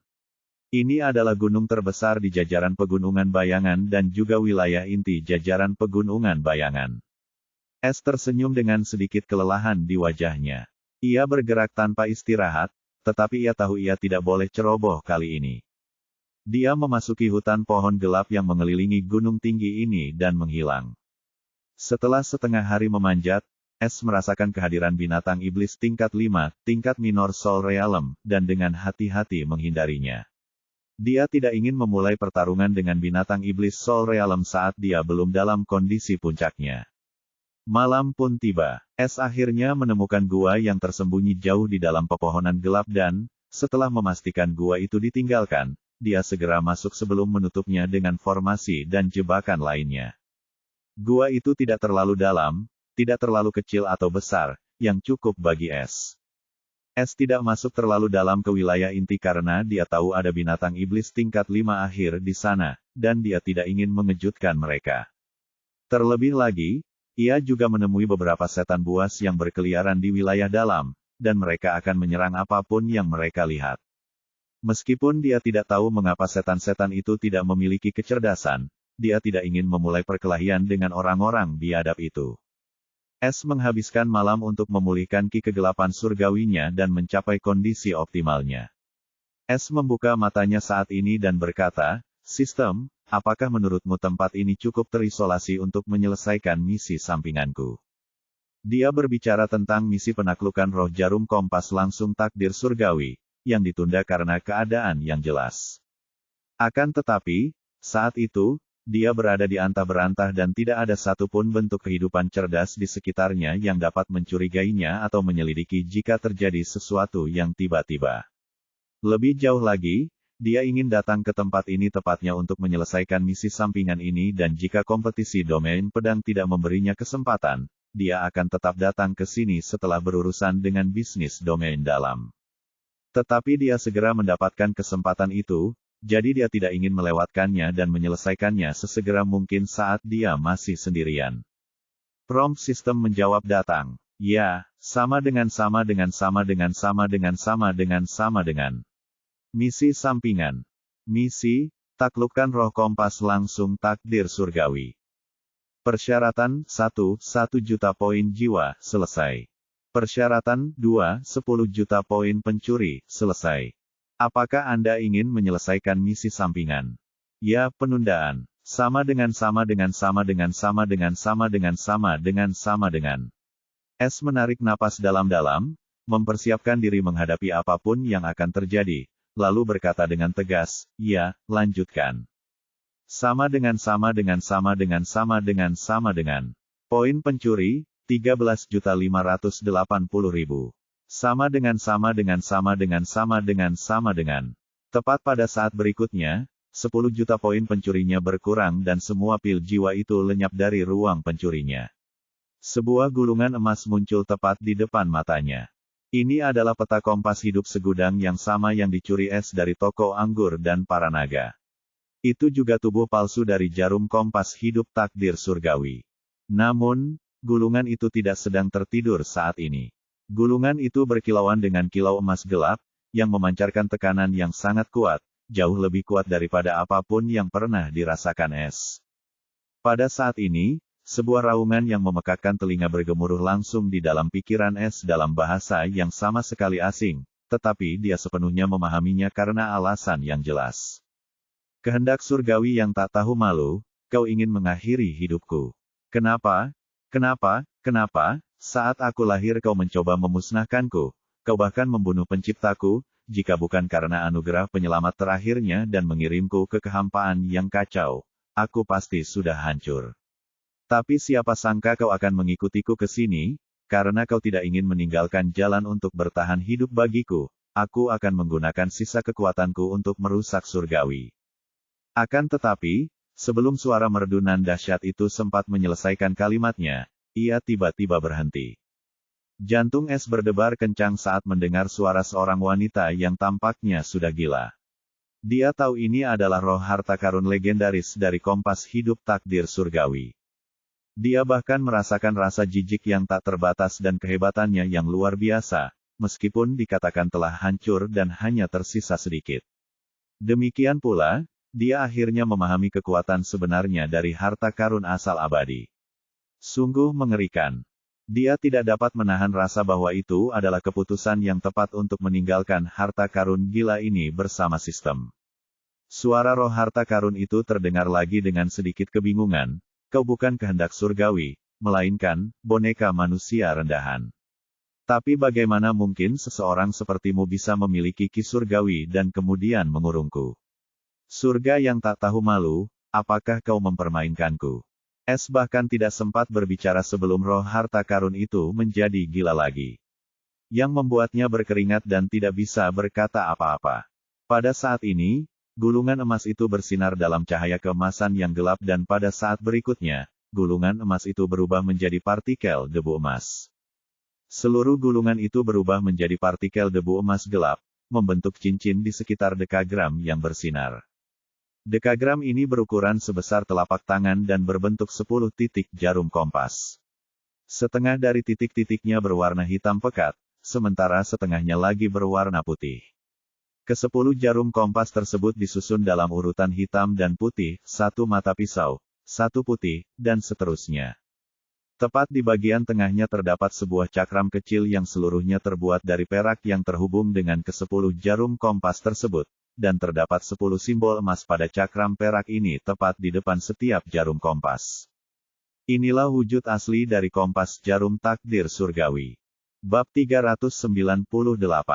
Saat jarum kompas takdir surgawi tersingkap seluruhnya, cahayanya seterang matahari, tetapi Es tetap tidak dapat mengalihkan pandangannya dari harta karun itu dan memandanginya dengan ekspresi mempesona di wajahnya.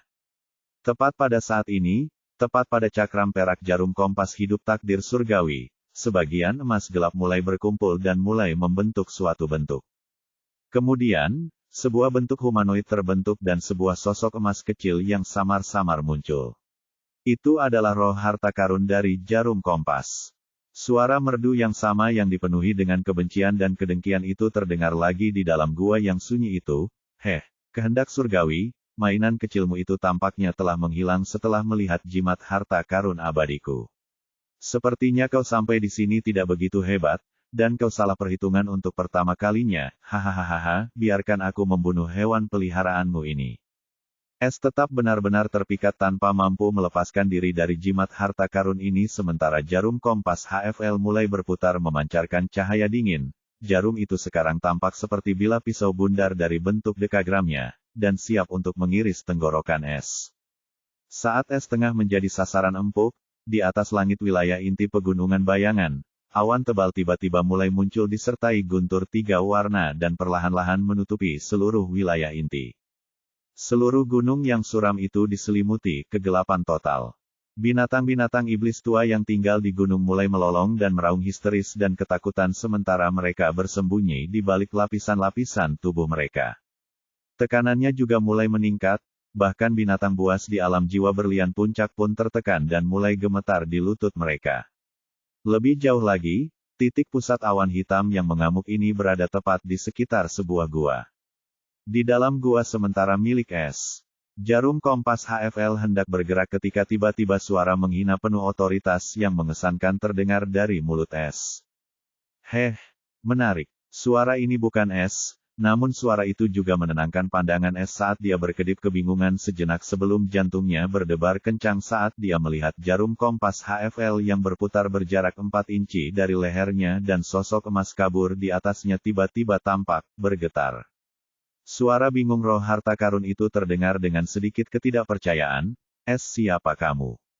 Kamu bukan kehendak surgawi, tapi kamu seperti es." Akan tetapi, sebelum ia dapat menyelesaikan kalimatnya, sebuah rantai biru tua tiba-tiba melesat dari gelabela es bagaikan anak panah yang tak terhentikan dan langsung menembus sosok emas yang bergetar dan kabur itu. Jarum kompas HFL tiba-tiba berhenti mendadak saat ini dan mulai bergetar. Es terkejut melihat pemandangan ini dan rantai biru tua dari gelabelanya dan langsung tahu itu adalah perbuatan sistem dan merasa sangat lega karena sesaat dia pikir dia telah mendatangkan malapetaka pada dirinya sendiri. Pada saat ini, suara sistem yang tanpa ekspresi terngiang dalam kepalanya. Sama dengan. Harta karun asal abadi, rusak telah terdeteksi. Nama, kompas hidup takdir surgawi, jarum. Tipe, jiwa. Kondisi, rusak 95%. Tanda pisah. Silakan pilih jenis ikatan yang ingin dibentuk tuan rumah dengan Eternal Provenance Tracer. Opsi obligasi. Obligasi setara, kontrak masukkan tahun di sini. Ikatan hidup. 1. Master untuk satu kehidupan. 2. Bersama untuk hidup. 3. Guru seumur hidup. Provenance Life Bond, One Time Life Bond, tidak dapat dilepaskan. Peringatan, 1. Kompas langsung takdir surgawi rusak 95% jika tuan rumah membentuk ikatan kehidupan asal. Tuan rumah membutuhkan sejumlah besar harta karun berjenis jiwa dan material berjenis jiwa untuk memperbaiki harta karun asal abadi. Sementara itu, harta karun itu juga akan tumbuh ke arah yang sama sekali tidak diketahui karena pengaruh tuan rumah, kehilangan sebagian besar fungsi sebelumnya aslinya. Peringatan, 2. Silakan pilih dalam 1 menit atau hukuman surgawi pemusnah dunia akan turun. Sama dengan. Es menarik napas dalam-dalam saat pilihan akhirnya tiba. Ia menatap tajam jarum kompas HFL yang bergetar dengan sosok emas yang kabur di atasnya. Semua kecerahan sebelumnya telah hilang sepenuhnya, dan ia tidak dapat berbicara lagi, yang merupakan perbuatan sistem. Dia melihat jarum kompas berbentuk dekagram itu penuh dengan retakan, dan dia akhirnya mengerti mengapa sistem itu mengatakan bahwa jarum itu hampir tidak dapat melarikan diri saat lahir. Dia juga bisa merasakan kebencian yang mendalam terhadap kehendak surgawi ini, yang juga merupakan musuhnya. Sejujurnya, dia berpikir sejak dia mengetahui tentang obligasi tersebut, terutama obligasi Provenance Life, yang akan memiliki efek yang sama sekali tidak diketahuinya baik terhadap dirinya maupun harta karun itu sendiri. Lagi pula, kesempatan itu hanya datang sekali seumur hidup, jadi dia tidak mau menyia-nyiakannya untuk sesuatu yang tidak akan bermanfaat baginya di masa mendatang. Tetapi dia juga ragu-ragu saat memikirkan tentang bagaimana dia bisa memperoleh harta karun asal-usul abadi berjenis jiwa yang banyak diimpikan tetapi tidak dapat ditemukan atau tidak dapat membentuk ikatan kehidupan asal-usul. Dia tahu betapa langkanya material dan harta karun berjenis jiwa, dan dia tidak punya kemewahan untuk memilih yang lain, atau dia tidak yakin apakah dia akan mampu menemukan harta karun asal abadi berjenis jiwa yang lengkap lainnya di masa mendatang. Meskipun ia dengan mudah menjinakkan harta karun asal abadi yang rusak ini dengan ikatan guru seumur hidup, ia tahu saat itu ia akan kehilangan kesempatan untuk menghirupnya selamanya atau membuatnya tumbuh bersamanya dalam cara yang paling menonjol yang sesuai dengan dirinya dan jalan hidupnya. S memahami satu hal dengan sangat jelas, dia sedang berjalan di jalan seorang pencuri dan tidak ada harta karun asal abadi yang cocok untuk seorang pencuri kecuali dia sendiri yang membuatnya, yang mana tidak lebih dari sekadar angan-angan. Lebih jauh lagi, karena beberapa alasan, dia bisa merasakan sistem ingin dia membentuk ikatan kehidupan asalnya dengan HFLC dan membiarkannya tumbuh menjadi harta yang cocok untuk pencuri meskipun sebelumnya sudah ada peringatan. S tiba-tiba berkata dalam bahasa yang sama dengan roh harta karun itu dengan suara tenang pada saat ini sambil menatap dalam-dalam ke roh harta karun itu. Aku tidak tahu apa yang kau alami sejak kau lahir, tapi aku tahu bagaimana rasanya ketika surga mencoba menghancurkanmu. Aku adalah musuh abadi surga, pencuri surga, dan aku memilih untuk berjalan di jalan ini dengan sukarela, dan aku tidak tahu apakah aku akan pernah melihat akhirnya. Namun, aku dapat menggunakan bantuan seseorang. Siapa yang tahu bagaimana rasanya menjadi musuh surga dan tidak takut menentangnya? Aku tahu aku mungkin tak layak untukmu meski kau hancur, tapi kau tak akan pernah menemukan seseorang yang lebih bersedia daripadaku untuk melawan surga, yang dengan rela berjalan di jalan yang tak bisa kembali ini, jadi bantulah dia berjalan di jalannya sampai aku mencapai akhir atau binasa saat mencoba. Tuan rumah punya waktu 10 detik sebelum hukuman surgawi turun. S mengabaikan sepenuhnya suara sistem dan dengan tenang menatap roh harta karun itu, yang mulai bergetar lebih hebat setelah mendengar perkataannya. Dia berkata dengan tegas saat ini, saya memilih Provenance Life Bond. S tahu tidak ada jalan kembali setelah ini dan kalimat ini akan mempengaruhi hidupnya selamanya, tetapi dia tidak akan menyesalinya dan selalu memilih untuk melakukan hal yang sama karena sama dengan. Pembawa acara telah memilih Provenance Life Bond. Proses ikatan jiwa Provenance telah dimulai. Sama dengan. Tepat pada saat berikutnya, rantai biru tua itu berkilauan gelap sebelum menarik jarum kompas HFL ke arah Glabella S dengan kecepatan kilat. Apa-apaan? S terkejut dan mengira kepalanya akan tertusuk dua, tetapi sesaat kemudian, jarum HFLC menghilang di dalam Glabella S dari jarak sehelai rambut. S mendesah sambil kepanasan. Gemuruh. Tiba-tiba ia mendengar suara gemuruh guntur dari luar, seolah-olah langit sedang murka karena suatu alasan. S tiba-tiba tersenyum dingin pada saat ini sambil mengabaikan tekanan itu sepenuhnya. Jadi, kamu kehilangan targetmu ya, kalau begitu nyahlah. Tepat seperti yang dikatakan S, saat jarum HFLC menghilang, awan hukuman surgawi kehilangan sasarannya dan guntur tiga warna bergemuruh dengan keras seolah surga benar-benar murka dengan perkembangan yang tiba-tiba ini. Namun surga diatur oleh hukum dan kausalitas, dan karena targetnya telah tiada, ia tidak bisa begitu saja menembak jatuh petir tanpa alasan yang jelas. Itulah sebabnya awan hitam itu mulai berhamburan, lalu tekanannya lenyap tanpa jejak secepat kemunculannya. Namun untuk sesaat, sebelum awan tinta itu tersebar, bola mata tinta terbentuk tepat di sekitar gua tempat jarum HFLC menghilang sebelum tersebar bersama awan tinta. Bentuk kehidupan di sekitar wilayah inti akhirnya merasakan kelegaan, seolah-olah mereka baru saja lolos dari malapetaka, secara harfiah. Pada saat ini, di tepi wilayah inti Gunung Bayangan, seorang tua setinggi 1 meter sedang menatap langit dengan penuh kengerian dengan mata tuanya yang seperti manusia saat dia bergumam dengan gentar. Saya harus melaporkannya kepada Yang Mulia. Sepertinya itu adalah kelahiran Raja Binatang Buas tingkat 6 atau alam manifestasi, atau harta karun jahat. Bab 399.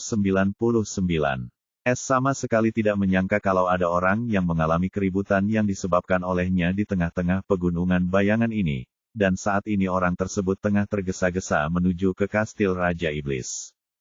Karena seluruh fokusnya saat ini tertuju pada jiwanya yang sebenarnya karena jarum kompas telah muncul di sana, setelah menghilang dari luar.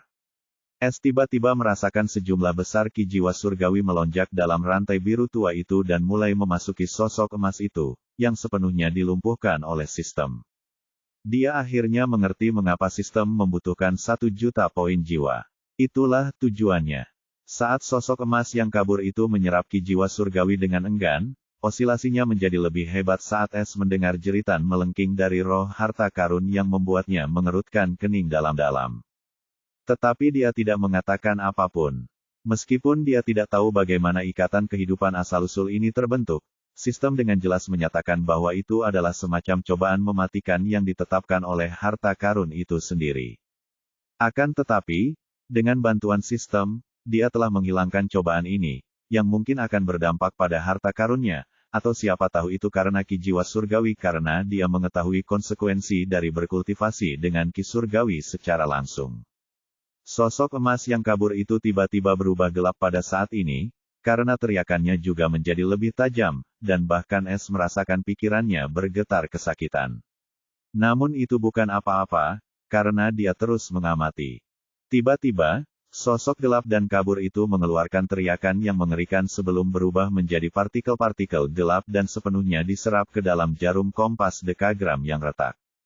Saat partikel-partikel gelap itu terserap seluruhnya ke dalam jarum kompas, separuh retakan pada jarum kompas tiba-tiba pulih. Es tercengang dan gembira melihat ini, tetapi dia mendengar suara sistem pada saat berikutnya. Sama dengan. Uji coba Provenance Life Soul Bond telah berhasil dilakukan sepenuhnya. Bersiaplah tuan rumah. Sistem ini membutuhkan sebagian kecil jiwa sejati tuan rumah untuk melengkapi proses ikatan akhir. Sama dengan. Es terkejut dan merasakan hatinya menjadi dingin. Dia telah menderita luka jiwa yang parah, dan dia tahu betapa melelahkannya itu, dan sekarang sistem itu akan membelah jiwanya, ini akan membawa penderitaan yang luar biasa. Tepat saat dia memikirkan hal itu, dia tiba-tiba mencengkeram kepalanya dan menjerit melengking. Toleransi rasa sakit Es cukup baik, tetapi bahkan ia merasa semua rasa sakit yang sebelumnya ia rasakan dari jiwanya hanyalah permainan anak-anak di hadapan rasa sakit yang mematikan ini.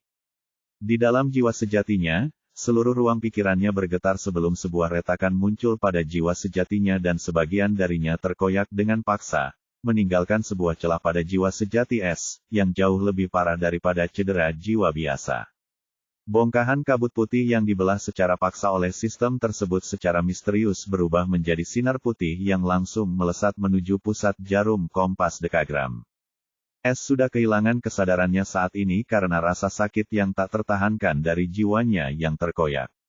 Bahkan Kaisar Iblis tidak akan pernah berani melakukan hal bunuh diri seperti itu, meskipun dia adalah ahli terkuat dari ras iblis. Akan tetapi, jiwa Es tidak mulai hancur meski ada lubang di dalamnya dan tetap utuh sepenuhnya, sementara inti jiwanya juga tidak bereaksi dengan cara apapun. Jarum kompas dekagram telah sepenuhnya stabil setelah sebagian jiwa terbelah Es masuk. Kemudian rantai biru tua itu tiba-tiba terbagi menjadi 11 rantai dan salah satu rantai melesat menuju lubang di jiwa sejati sedangkan 10 rantai lainnya menembus tepat ke simbol-simbol emas pada jarum kompas. Tiba-tiba rantai biru tua itu berubah menjadi gelap total. Suara sistem kembali terngiang dalam pikiran Es yang tak sadarkan diri. Sama dengan. 10 juta poin pencuri telah dirilis. Proses akhir Provenance Life Bonding dan True Soul Healing telah dimulai.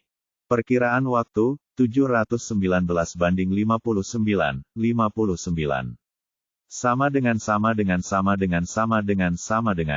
Lubang di jiwa sejati Es tiba-tiba mulai pulih perlahan, sementara jarum kompas juga mulai mengalami perubahan besar, dan Es terbaring tak sadarkan diri di dalam gua gelap. Tanda pisah. 20 hari berlalu. Kompetisi domain pedang sedang berlangsung dan setiap hari, banyak pemuda iblis menjadi target seseorang yang lebih kuat dan pegunungan bayangan ternoda darah setiap hari. Peringkat kompetisi juga dirilis pada akhir bulan pelatihan pertama. Semua orang mengira bahwa Demon Prize Peter akan berada di puncak karena ia juga ikut serta dalam kompetisi ini, atau Rising Sword Earl akan memberinya waktu yang sulit. Akan tetapi, peringkat tersebut benar-benar di luar ekspektasi semua orang. Peringkat saat ini adalah 1. Jax Wildwind, 19.500 poin pembunuhan. 2. Ramiro Wildlion, 17.840 poin pembunuhan. 3. Alora Wild Israel, 14.130 poin pembunuhan. 4. Peter Silverblade, 13.980 poin pembunuhan. 5. Eliezer Evilblade, 9.370 poin pembunuhan. 6. Thomas Wild Cheveo, 8.790 poin pembunuhan. 7. Alaric Greenblatt, 6.220 poin pembunuhan. 8. Pedang Jahat Mia, 5.000 poin pembunuhan. 9. Anton Fireblade, 4.900 poin pembunuhan. 10. Charlie Wild Violent, 4.500 poin pembunuhan. 11. Brain Evil Blade, 4.200 poin pembunuhan. Nomor 12. 100. Giovanni Wille Pasir, 1.100. Peringkat ini cukup mengejutkan semua orang karena Price Peter, yang difavoritkan untuk posisi pertama, masih berada di posisi keempat dan ketiga. Posisi teratas semuanya dipegang oleh 3 suku iblis yang baru muncul dengan nama tengah, Wild, yang umum di antara mereka. Meskipun sebagian dari iblis-iblis itu yang termasuk dalam Marquise atau suku bangsawan tingkat rendah tidak mengetahui apa yang dilambangkan oleh nama tengah, Wild, ini, namun, mereka yang berasal dari suku iblis bergelar adipati mengetahui bahwa nama tengah White ini melambangkan suku alam. Hal itu sungguh mengejutkan mereka karena selama ini mereka selalu memandang rendah orang-orang ini karena mereka hidup di alam liar dan pegunungan, tetapi sekarang mereka telah menduduki lebih dari 53 posisi 100 teratas dalam peringkat 100 teratas dan hal ini membuat semua setan dari daratan utama malu dan marah. Mereka bahkan membentuk kelompok pemburu khusus untuk memburu suku-suku liar ini, tetapi yang membuat mereka ngeri, orang-orang itu seperti hantu di alam liar, dan mereka dapat dengan mudah memusnahkan mereka dengan taktik mereka. Hal ini membuat banyak setan berdarah panas takut pada suku-suku alam ini, dan beberapa dari mereka bahkan melarikan diri saat mereka melihat seseorang dari suku-suku liar ini. Adapun Rising Sword Earl, dia benar-benar terlupakan karena hilangnya dia, dan hanya Thomas dan Peter yang selalu mencari namanya. 10 hari lagi berlalu. Di dalam aula tahta yang megah, Raja Iblis Pedang sedang duduk di singgasana emasnya, dan ada seorang lelaki tua setinggi 1 meter yang tampak seperti seekor kucing kecil di hadapan Raja Iblis yang menjulang tinggi itu. Lelaki tua bertubuh kecil ini berkulit sawo matang, telinganya lancip, dan hidungnya mancung, tetapi matanya tidak seperti mata iblis, melainkan seperti mata manusia, dengan bola mata berwarna putih, iris berwarna coklat tua, dan pupil berwarna gelap yang merupakan pemandangan langka pada ras iblis. Orang tua kecil ini mengenakan jubah putih sederhana saat ia berlutut tepat di depan Blade Demon King dengan ekspresi sangat hormat di wajah keriputnya. Orang kecil ini berasal dari ras Troll Bumi, yang merupakan ras penakluk iblis dan di bawah kendali langsung klan Iblis Pedang, sama seperti ras Naga Darah di bawah klan Iblis Kabut. Hanya suku bergelar raja yang memenuhi syarat untuk mengendalikan ras perbudakan ini. Ras Troll Bumi adalah subspesies dari ras Kurcaci Besi, ras terkuat ketujuh di Golden Skyworld, dan pemilik benua ketujuh, benua Hati Besi. Troll Tanah tidak pandai bertarung, tetapi mereka sangat kuat dalam hal kecepatan atau melacak seseorang dan menemukan mineral tanah jauh di dalam tanah. Hal ini memberikan ras Troll Bumi kualifikasi untuk melayani di bawah suku Raja Iblis dan memiliki status tinggi di wilayah pedang meskipun mereka hanyalah ras pelayan. Bahkan Adipati Iblis tidak akan mudah menyinggung mereka. Blade Demon King berkata dengan suara berat dengan sedikit rasa tidak percaya, "Brandon, bukannya aku tidak percaya padamu, tapi ini tidak mungkin. Pertama, peluang lahirnya Beast King di antara monster iblis hampir nol, dan semua monster yang memiliki potensi seperti itu berada di bawah suku penjinak iblis atau sudah lama terbunuh.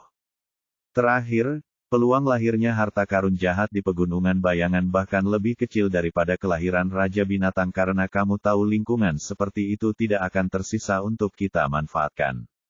Tetap saja, karena kamu mengalami fenomena ini sendiri, pergilah dan suruh Aura dan Craig untuk menyelidikinya tanpa mengganggu anak-anak muda."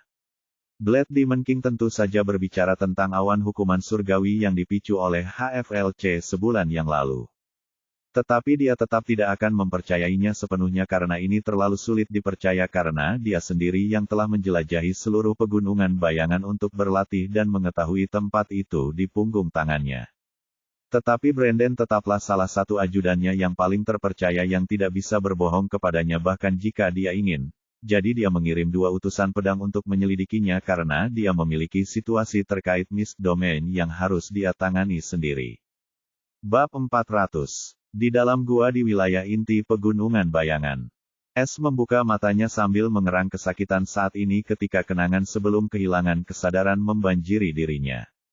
Rasa dingin menusuk tulang punggungnya hanya karena memikirkan rasa sakit yang mematikan itu karena jiwanya terkoyak. Dia berkata sambil menggertakkan giginya, "Sistem bajingan, bisakah kau memperingatkanku sebelumnya jika kau ingin membunuhku lain kali?" Anehnya, rasa sakit di kepalanya memudar sementara ia bisa merasa kembali ke dirinya yang dulu.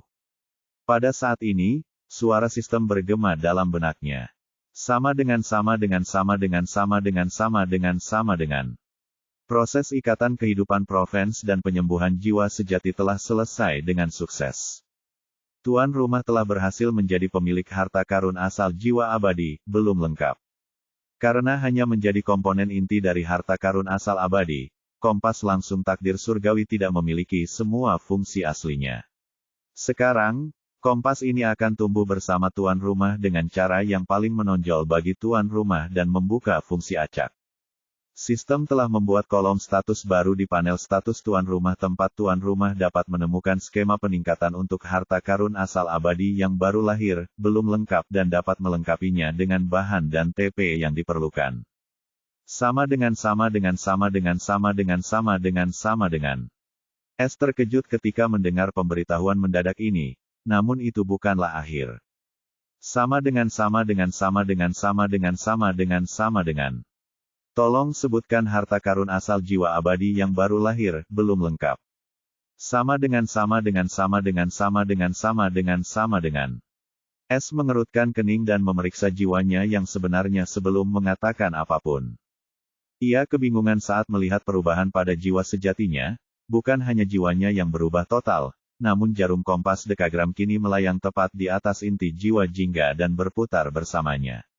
Selanjutnya, 5 arah mata angin berwarna putih kini berwarna biru tua dan cakram perak di tengahnya juga berubah menjadi warna biru tua, sedangkan simbol-simbol berwarna emas kini berwarna hitam.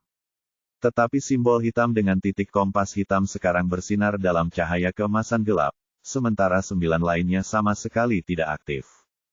Yang terpenting, seluruh jarum kompas dekagram kini lengkap tanpa ada yang pecah atau rusak. S langsung tahu ini adalah hasil kerja sistem dan mengapa ia disebut jarum kompas hidup takdir surgawi, harta karun baru yang belum lengkap. Lebih jauh, dia juga menebak bahwa sistem itu bahkan dapat memperbaiki dan mungkin membuat harta karun asal abadi selama sistem itu mau, tetapi dia hanya tersenyum kecut ketika memikirkan tentang bahan-bahan surgawi yang dibutuhkan untuk itu. Hal itu hanya mungkin terjadi karena ia telah menemukan komponen inti dari harta karun tersebut, atau ia mungkin juga melupakan harta karun yang tidak lengkap ini juga. Pada saat ini, suara halus seorang anak bergema di dalam jiwanya yang sejati dan benar-benar membuatnya tercengang. Guru abadi. S langsung tahu siapa pemilik suara ini, meskipun suaranya tidak setua sebelumnya. Dia tidak akan pernah melupakan suara yang dipenuhi kegilaan dan kebencian itu. Dia berkata dengan ragu, "Apakah kamu roh harta karun kompas hidup takdir surgawi?" Roh harta karun itu menjawab dengan tegas, "Ya dan tidak, guru abadi. Meskipun aku adalah inti roh harta karun yang sama, aku bukan lagi roh harta karun kompas takdir surgawi.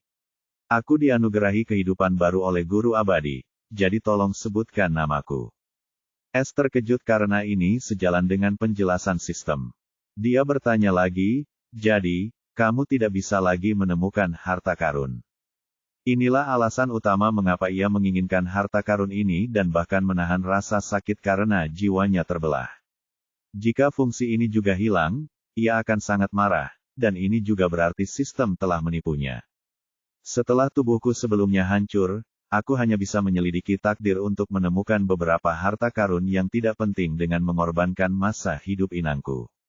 Namun, sekarang setelah aku terlahir kembali, aku tidak hanya memiliki fungsi yang sama, tetapi itu hanyalah bagian dari kemampuan titik kompas pertamaku. Roh harta karun itu menjawab dengan jujur dengan suara kekanak-kanakannya. Mata S berbinar gembira saat mendengar ini, dan jantungnya berdebar kencang saat mengetahui ini hanyalah fungsi dari satu kemampuan saja. Masih belum lengkap, tetapi sudah memiliki fungsi seperti itu, yang hanya sebagian dari kemampuannya.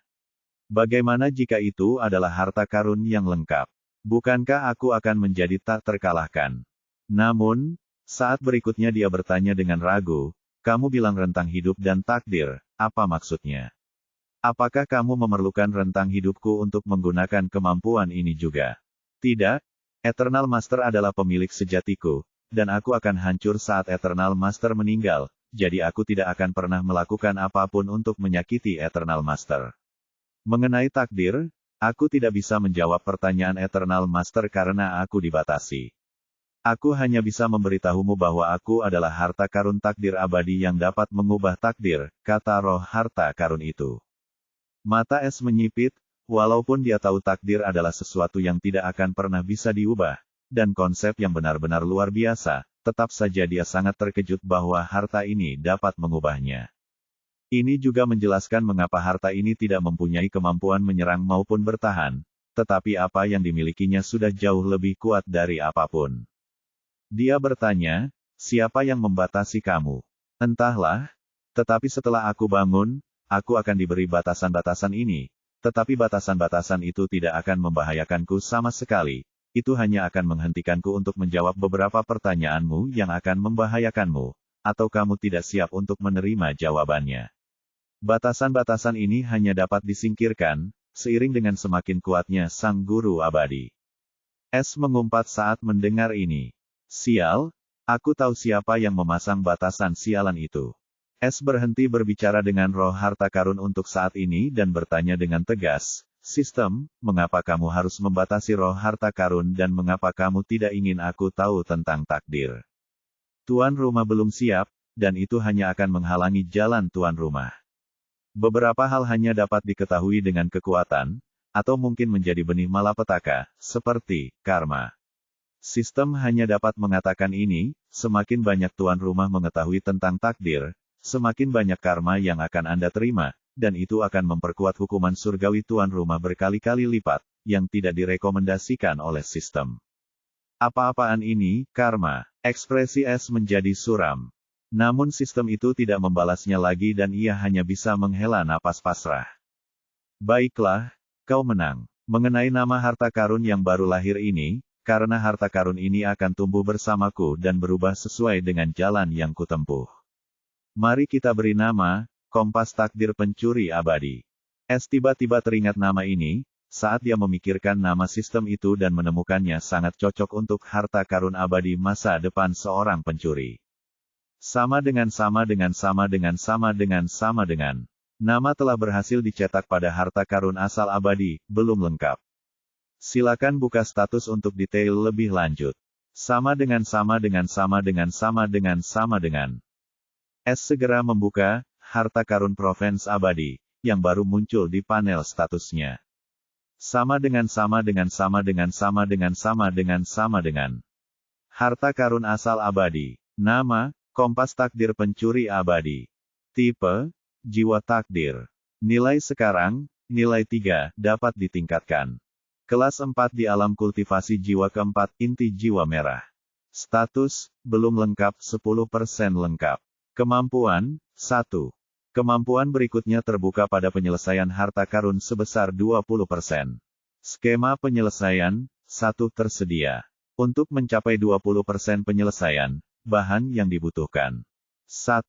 Soul Gold, 9 kg, belum lengkap. 2. Inti binatang Wim pencahayaan, belum lengkap. 3. Rumput ilusi, berusia 10.000 tahun, belum lengkap. 4. Crimson Platinum, 1 kg, belum lengkap. 5. Inti iblis bermata 1, belum lengkap. 6. Segmen ruang waktu, belum lengkap. 7. 500 juta poin jiwa. 8. 100 juta poin pencuri. Sama dengan.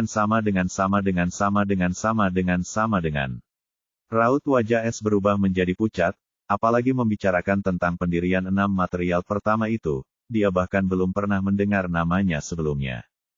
Seseorang harus tahu dalam ensiklopedia struktural rahasia dasar segudang ada jutaan material yang dapat ditemukan di langit fana, tetapi dia tidak melihat satupun dari hal-hal ini di dalamnya. Pada akhirnya, dia hanya bisa mendesah, aku terlalu serakah di sini. Aku baru saja mendapatkan kompas takdir pencuri abadi, dan sekarang aku berpikir untuk menyelesaikannya tanpa mengetahui kemampuan pertamanya. Terlalu serakah. Suara roh harta karun itu bergema di benaknya saat ini, dipenuhi dengan rasa hormat dan terima kasih. Terima kasih, Guru Abadi, karena telah menganugerahkan nama ini kepadaku. Aku tidak akan mengecewakanmu, dan kamu tidak perlu khawatir tentang bahan-bahan itu. Aku akan dapat merasakannya selama mereka muncul. S mengangkat sebelah alisnya sambil bertanya, kau bisa melihat panel ini di depanku? Ya, aku bisa melihat semua yang kau lihat dan panel di depanmu ini seperti kemampuan pertamaku yang hanya bisa dilihat olehmu atau harta karun abadi yang terikat dengan kehidupan asalmu. Roh harta karun itu menjawab dengan jelas. S segera bertanya, kemampuan pertamamu seperti panel ini. Maksudnya sesuatu yang bisa divisualisasikan. Katakan padaku apa kemampuanmu. Roh harta karun itu dengan cepat menjawab. Kemampuan titik kompas pertamaku disebut Life Fate Map. Eternal Master dapat melihat Life Fate Map di sekitarmu tanpa perlu khawatir terdeteksi oleh siapapun. Namun jangkauannya terhubung langsung dengan indera jiwa Anda. Ini berarti Anda hanya dapat melihat benda-benda dalam radius 500 m di sekitar Anda, dan jangkauannya akan terus meningkat seiring dengan indera jiwa Anda.